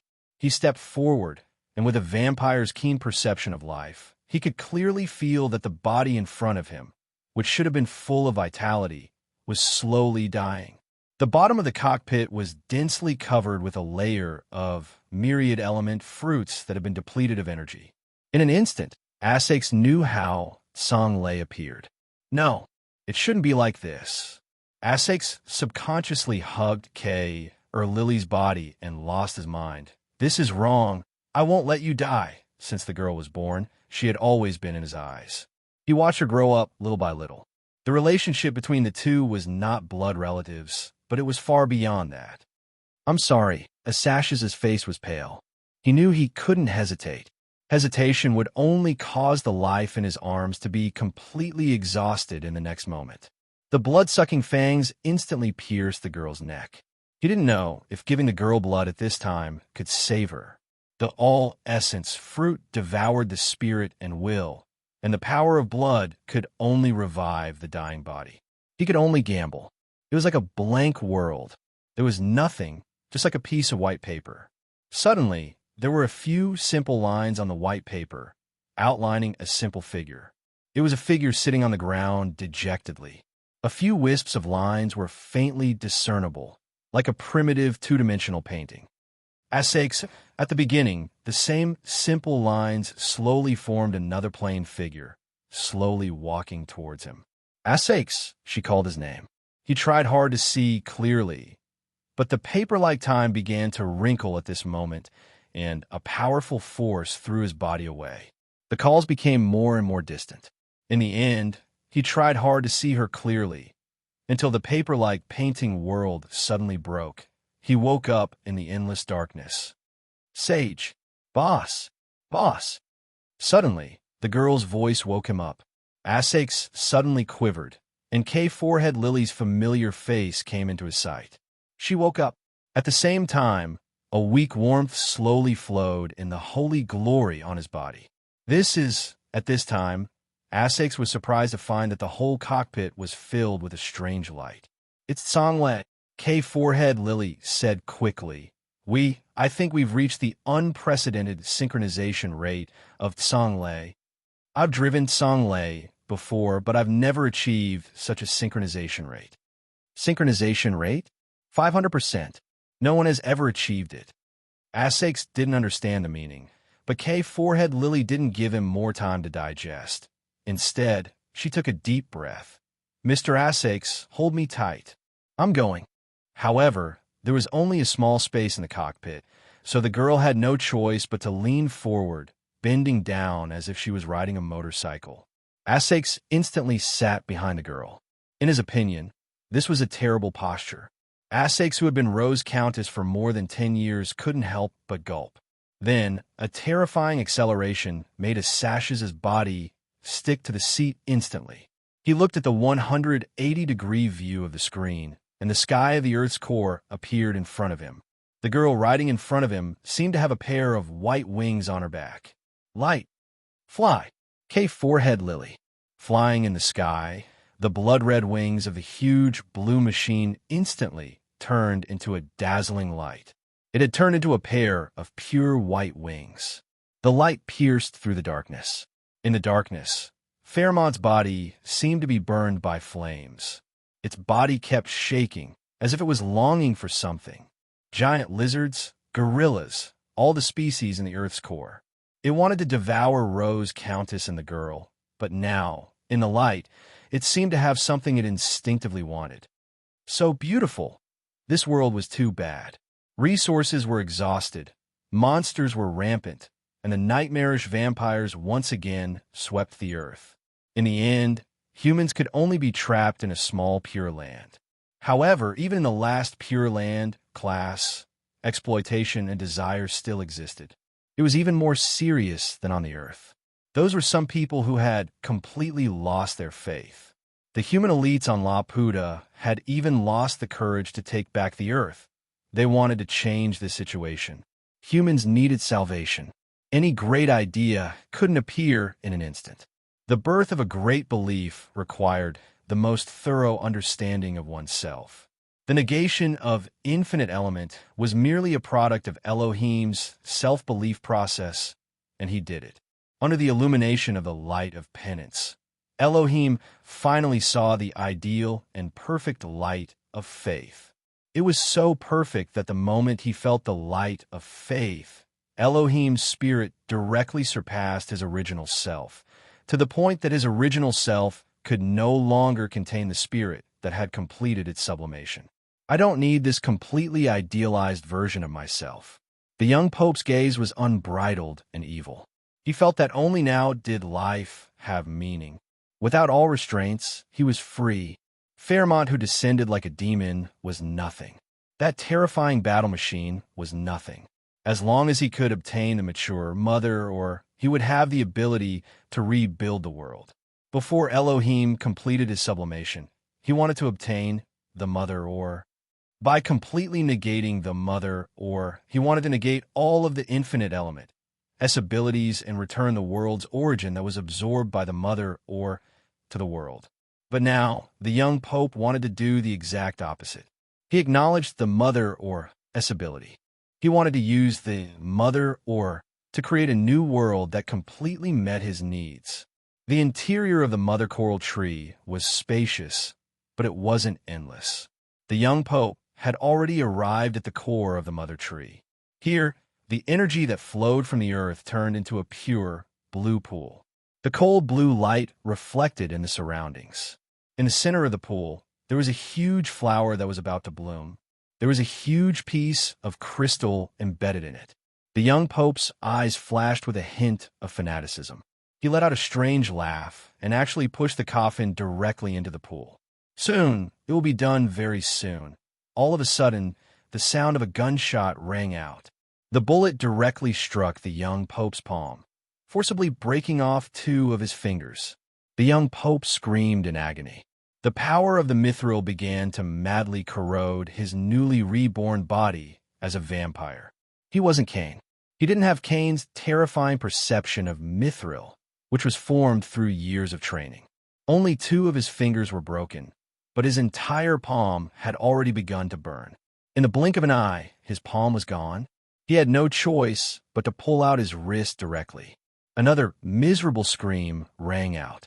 In another direction, Isabel leaned on Nero's body, her arm trembling slightly. She was holding a black pistol in her hand. Consider yourself lucky. But the next shot, Isabel aimed again. At this time, her arm couldn't stop trembling, but she couldn't really aim at the young pope's fatal spot. Isabel, the young pope shouted at this moment, I will share this world with you. Elohim, are you kidding me? If I kill you, I won't even have to share anything. I will get everything. Another shot was fired, and the bullet directly pierced through the young pope's shoulder. It almost hit his heart. The young pope fell into the pool. This time, he had no choice but to pull out his arm. It was painful and embarrassing. He stared at Isabel and suddenly sneered. Do you think you know everything from Cicero? Isabel frowned and said calmly, What do you want to say? The young pope said with a creepy smile, 15 years ago, the true ancestor invaded the blessed city. Do you think no one knows what you did? Isabel couldn't help but narrow her eyes. It was an extremely chaotic night. Many elites of the Holy See died, and the most powerful vampire hunter went out to fight. However, in the depths of the Holy See's headquarters, a horrifying force exploded, and almost half of the blessed church's headquarters was destroyed in an instant. It was Cicero who taught you how to stab D with a sword, right? The young pope's voice slowly sounded. Isabel directly fired a shot, and this shot directly hit the opponent's thigh. This time, the young pope gritted his teeth and didn't tear his thigh apart. Instead, he screamed, Cicero taught you how to temporarily take away D's power. Do you think Elohim didn't know? From the moment you stepped into the new Holy See, Elohim knew what you were. Do you know why he kept you and let you reach such a high position? Isabel took a deep breath and said faintly, Because the former Elohim was an elder worthy of respect. He truly loved all humans. Elohim only loved himself. The young pope shouted halfway. He was selfish, so selfish that he wanted to deny my existence. He kept you just to ensure that D was still alive, because Elohim knew that once D really died, the power you temporarily took away from D would also disappear. Ha ha ha. Do you think you are blessed by fate? Wrong. Isabel, from the moment you took away S curse because of your greed, you were already deeply trapped. All of this was just to let you come here smoothly. Nonsense. Isabel sneered and aimed with her trembling arm again. But this time, Nye landed behind her and reached out to support her, stabilizing her trembling arm. But at this moment, a strange smile suddenly appeared on the young Pope's face. Isabel's heart skipped a beat. She only felt a force that directly knocked her body away. It wasn't just her that was knocked away, but also Nye, who was supporting her. The moment she flew away, Isabel saw a figure behind her. Alan, the owner of the City of God's dungeon. Sorry, I've always been the Pope's spy.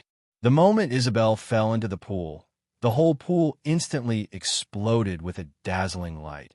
She could feel that the power that she had been familiar with for 15 years was crazily flowing out of her body at this moment. At the same time, the coffin that contained instantly exploded. He still didn't wake up. Instead, he crazily absorbed the powerful energy in the pool. At the same time, the filaments in the huge flower in the pool instantly stretched out and wrapped around his body, pulling into the corolla bit by bit. The corolla began to wither rapidly, and the huge crystal in the stamen burst out with a strong, colorful light. How can this be? Isabel struggled to get up. Ha ha ha! The young Pope laughed crazily at this moment. There's no such thing as the true ancestor of vampires. D is the source of everything. All the monsters, all the vampires, are nothing but the failed products of Cicero's experiments. Isabel and Nye couldn't help but show extreme horror in their eyes. All humans are just as experiments. The young Pope's eyes were fanatical as he rushed toward the flower that was about to bear fruit. Is the mother lode?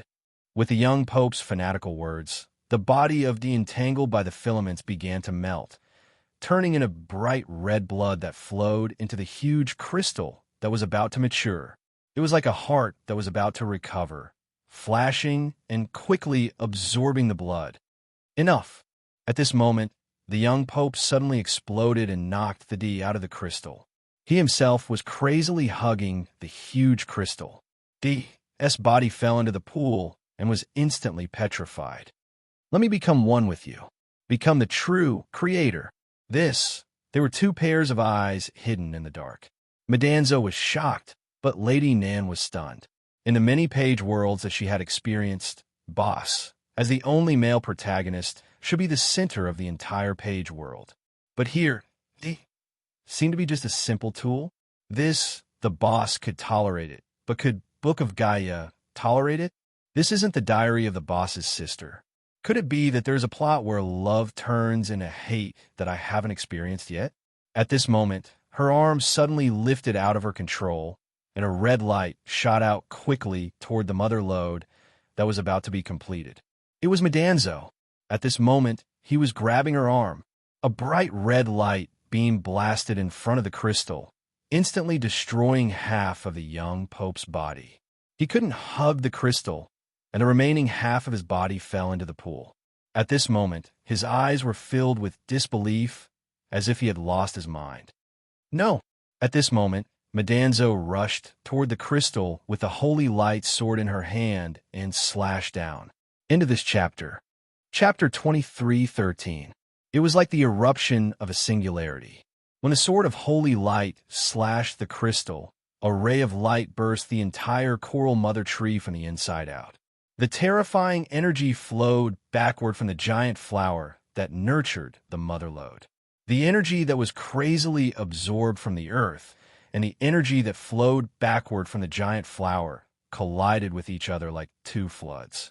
The terrifying energy turbulence instantly swept through the entire space. Their bodies were directly knocked away by the turbulence and thrown into the sky. Beams of energy extended from the earth. Like a chain reaction, the entire Earth's core began to shake crazily, and everything began to collapse. Rumble. Madanzo. Lady Nan's face was pale. Under the control of the large amount of lightning that accumulated in the sky due to the eruption of the Earth's energy, she dodged a pitiful energy turbulence and caught Madanzo. At this time, Madanzo's hands were charred black from the explosion. There was blood at the corner of her mouth, and her breathing was weak. "You're crazy." Lady Nan was furious. "Do you know what you're doing?" Breaking the situation, Madanzo coughed out a mouthful of blood. "Since we were wrong from the moment we came, then let everything be destroyed. The pages can be reincarnated. Let everything return to its original appearance." Lady Nan said angrily, "If you and I are reincarnated, who can I find a reason with?" Madanzo said faintly, "You really encountered a fatal danger in the Book of Gaia that would endanger your life?" Nan Xiaonan was stunned. She looked at the scene of the Earth's core exploding like a pot at this time. The energy turbulence that rushed to the sky could easily crush people. If this wasn't a fatal danger, what was? If there's a fatal danger. Madanzo took a deep breath at this time. "I guess, when you encountered the first page world, you were already dead?" This. Lady Nan opened her mouth and was about to say something, but her eyes focused and she blurted out, "What's that?" Madanzo looked at her prompt subconsciously, and a strange color flashed in her eyes.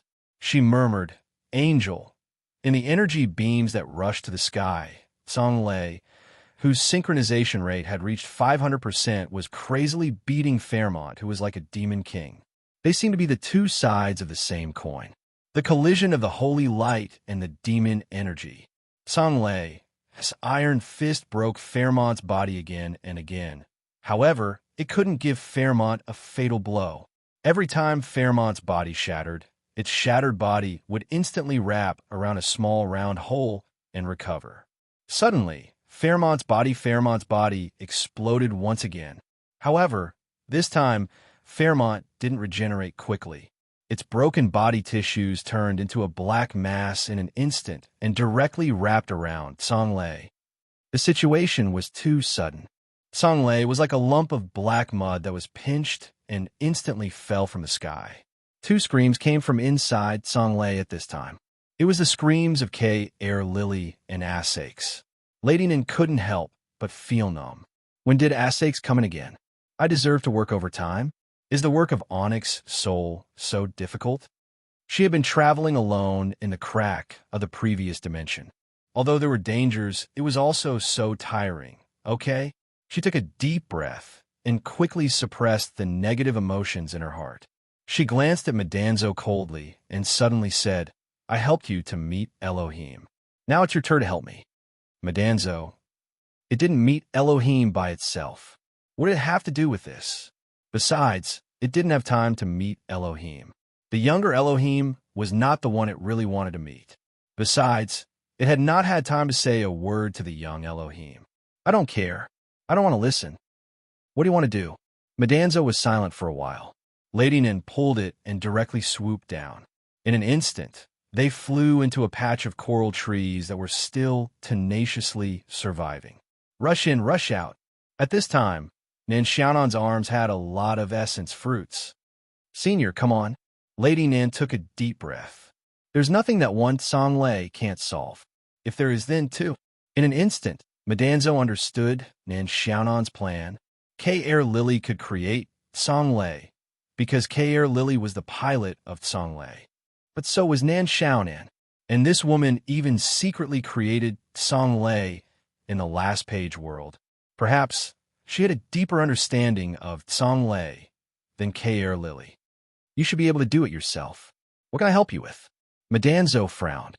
"I'm not familiar with the structure of Songlei." Lady Nan said directly, "You can create the outer shell of Songlei. I'll complete its inner part and control system. Essence needs to consume spiritual energy. Aren't you going to share some of it? I'm afraid that I'll die if I overload it. You'll cover for me." "Huh." Madanzo was stunned. This woman was really shameless. A pair of terrifying eyes appeared on the half-panoramic screen of the cockpit. It was a pair of eyes that were completely attached to the screen. These were Fairmont's eyes. In the cockpit, Kay Air Lily was constantly shaking the controller of Songlei. But no matter how she operated, the trapped Songlei couldn't move at all. The driving system was constantly reminding the damage of the body. Everything was developing in the worst direction. But Kay Air Lily didn't give up. Asakes knew that he didn't have the qualification to give up. He held Holy Glory again, intending to activate the Saint's Confession again. However, this time, no matter how hard he tried, he couldn't activate the Light of Confession again, let alone make the Saint's shadow appear. Arthaces could not help but laugh bitterly. How could his utilitarian thoughts be the true trigger of a light of repentance? He slowly sighed and silently used the fruit of essence to create a sword. He held it in his hand and prepared to make the last resistance when the cockpit door was broken. Kaer Lily, how much energy does your Tsonglei have left? At this critical moment, Yulia's face suddenly appeared on the screen of the cockpit. Yulia was actually in the same environment as the cockpit they were in. 41.7%. Without hesitation, Kaer Lily quickly reported an accurate number. Yulia quickly said on the screen, "Activate the anti-force field device with all your strength. Leave the rest to me." "Understood," Kaer Lily quickly responded. She had already seen it.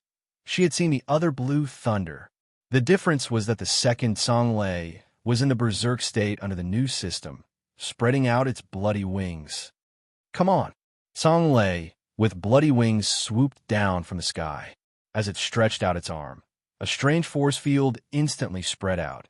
At the same time, Kaer Lily also released another force field with all her strength. Two powerful forces, one positive and one negative, collided with each other and canceled each other out.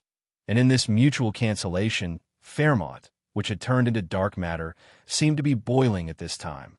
This terrible thing whose body was broken and reformed again and again, for the first time, let out a scream. At this time, in the cockpit of Tsonglei with bloody wings, Lady Nin focused on the cancellation parameters of the positive and negative force fields and said excitedly, "It's really effective." God Eater was developed in the last world to fight against messengers. Messengers with the characteristics of original Void Demon. At this time, Fairmont seemed to have part of the characteristics of original Void Demon. The iconic round hole on Fairmont's body was the best proof. "What's this?" Fairmont's mud body began to retreat at this time. It instinctively felt that if it was in this melting state, even its body would be obliterated. It didn't know whether this melting state or its own endurance would last longer. Perhaps its endurance was stronger. However, as long as there was an unbearable danger, it wouldn't persist. Finally, the black mud completely faded away, and Tsonglei, which regained its freedom, instantly soared into the sky. Tsonglei with bloody wings and Tsonglei with holy wings appeared side by side in the sky, one on the left and one on the right. One was violent, and the other was bathed in light. "It's time to attack, Kaer Lily." "Understood." In an instant, two Tsonglei attacked at the same time. Half of the sky was holy, and the other half was bloody red. Fairmont had just recovered its original body state, and it instantly welcomed the mixed double attack of two Tsonglei. Why was it like this? Why was it like this? Under the crazy double attack, Fairmont's body was like a sandbag. Its recovery speed was fast enough, but in the face of this double attack, the recovery speed was obviously not enough. How did these two huge machines appear out of thin air? Countless questions filled Fairmont's mind. The damage of its body couldn't affect its thinking at this time. Returning to the origin, why was it born? As Griffith, he had been buried in the nest of the giant lizard, but he was reborn as Fairmont. When it was knocked to the ground and saw the essence fruit scattered all over the ground due to the impact, it was like a light shooting into the sea level in the thick fog. Because of these special crystals, in an instant, Fairmont rushed to the sky with all its strength.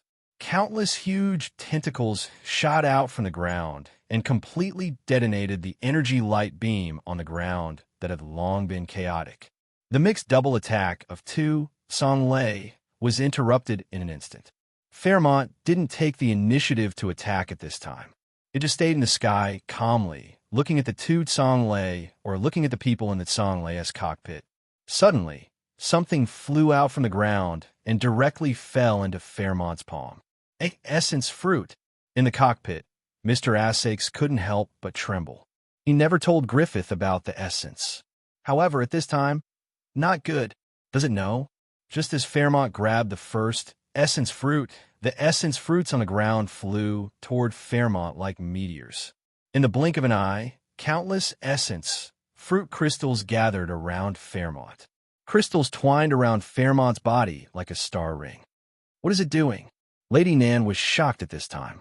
A low voice came from its mouth like a demon king. If you're something that can fulfill wishes, then please fulfill my wish. As it spoke, the devil-like Fairmont slowly raised its arm. In its palm, a pair of exquisite earrings released an incomparably powerful radiance in an instant. At the same time, on the dome of the sky, a huge virtual door appeared out of thin air. The door slowly opened. A large number of essence fruits completely lost their brilliance and shattered at this moment. However, more essence fruits flew out from the ground at this time and added to the star ring around Fairmont. The door opened less than a third, but a magnificent land could be faintly seen. Another world. Fairmont roared at this time. It's really a different world. In the cockpit, Lady Nan suddenly opened her eyes wide. What kind of different world was that? It was just a lie used to fool Griffith. Even the so-called key to the gate of the different world was just an ordinary piece of jewelry.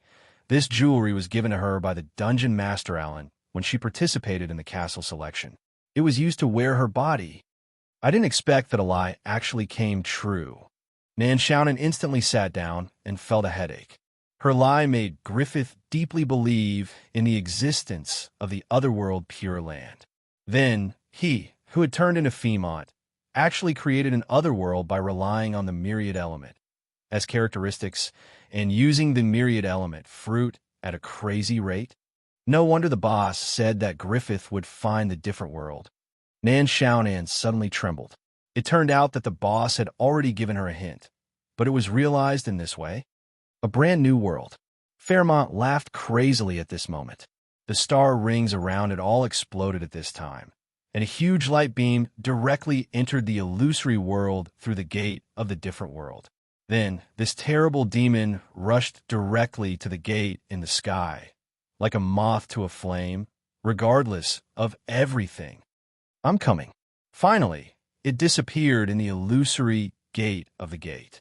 The gate still didn't completely open, but the illusory different world behind the gate gradually became more and more real.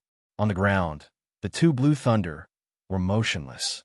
In the cockpit, Asakes and Nan Shannon looked at each other expressionlessly through the screen. From a certain point of view, what caused this result was a lie that they jointly made. And at this time, Madanzo was also dumbfounded. It was also one of the fabricators of this lie. After a long time, the gate in the sky slowly closed, but Fairmont didn't appear again. Fairmont seemed to have really disappeared behind this gate forever, until the gate in the sky completely closed and slowly disappeared. Mr. Asakes shivered and said subconsciously, Is it over? Not yet. Lady Nin smiled bitterly at this time. This core world, I'm afraid it's almost at its limit. I don't know if Blue Thunder can withstand the power of the world's destruction. Perhaps, when Fairmont rushed into the gate, choosing to follow it was a good choice. But I don't know if such a different world is just a derivative of Book of Gaia. No, Fairmont may have really created a different world. Madanzo took a deep breath at this time. In the beginning, it may have really done it, and then this scene was recorded. At this time, Madanzo even had a hunch that the different world didn't disappear when the original was destroyed, but still existed in the dimensional crack, silently experiencing the baptism of time. Not good. The collapse is already affected here. K. Lily hurriedly pointed to the front. That was the edge of the core. At this time, the edge of the core had been swallowed by the energy released by the Earth. This kind of swallowing began to rapidly approach from the outside to the inside. Approaching, with the speed of lightning, swallowing. Everything was completely swallowed. Even the body of the god Eater was instantly broken under the destructive power. Soon, only the torso of Blue Thunder was left. This time it's really BD. Lady Nan smiled bitterly and slowly closed her eyes. Hateful Madanzo, that bitch, said that she had never really experienced life and death. This doesn't count? Not dead yet, not dead yet. Madanzo's voice slowly came into Nan Xiaonan's ears. She opened her eyes and saw that she was in an empty and huge spherical space. This space seemed to be as big as the core of the earth. The inside of the spherical space was made of seamless metal. At this time, she was floating in this spherical space. Madanzo, the other Blue Thunder, Isabel, and the owner of the dungeon, Alan, were all floating in this spherical space. The fourth experimental site was damaged for unknown reasons. The production of Universal Mother Ore has been terminated. The completion rate of the Mother Ore is 93%. Data extended to other experimental sites. The fourth experimental site will restart in 1732 seconds. The seed of a Mother Ore has been placed. This is the seed number 3971, marking placing successful. Countdown to restart the fourth experimental site. Generating a new scene, the cold voice slowly sounded in the spherical space. Suddenly, in the center of the spherical space, a little space was distorted, and then a piece of crystal as tall as a person slowly appeared. And in this crystal, Nan Xiaonan saw, "Boss, no, this should be D." At this time, a whirlpool suddenly appeared behind Nan Xiaonan and instantly sucked her in. She was too familiar with this thing. But this time, Madanzo was a little far away, and she suddenly didn't know who to find a rider.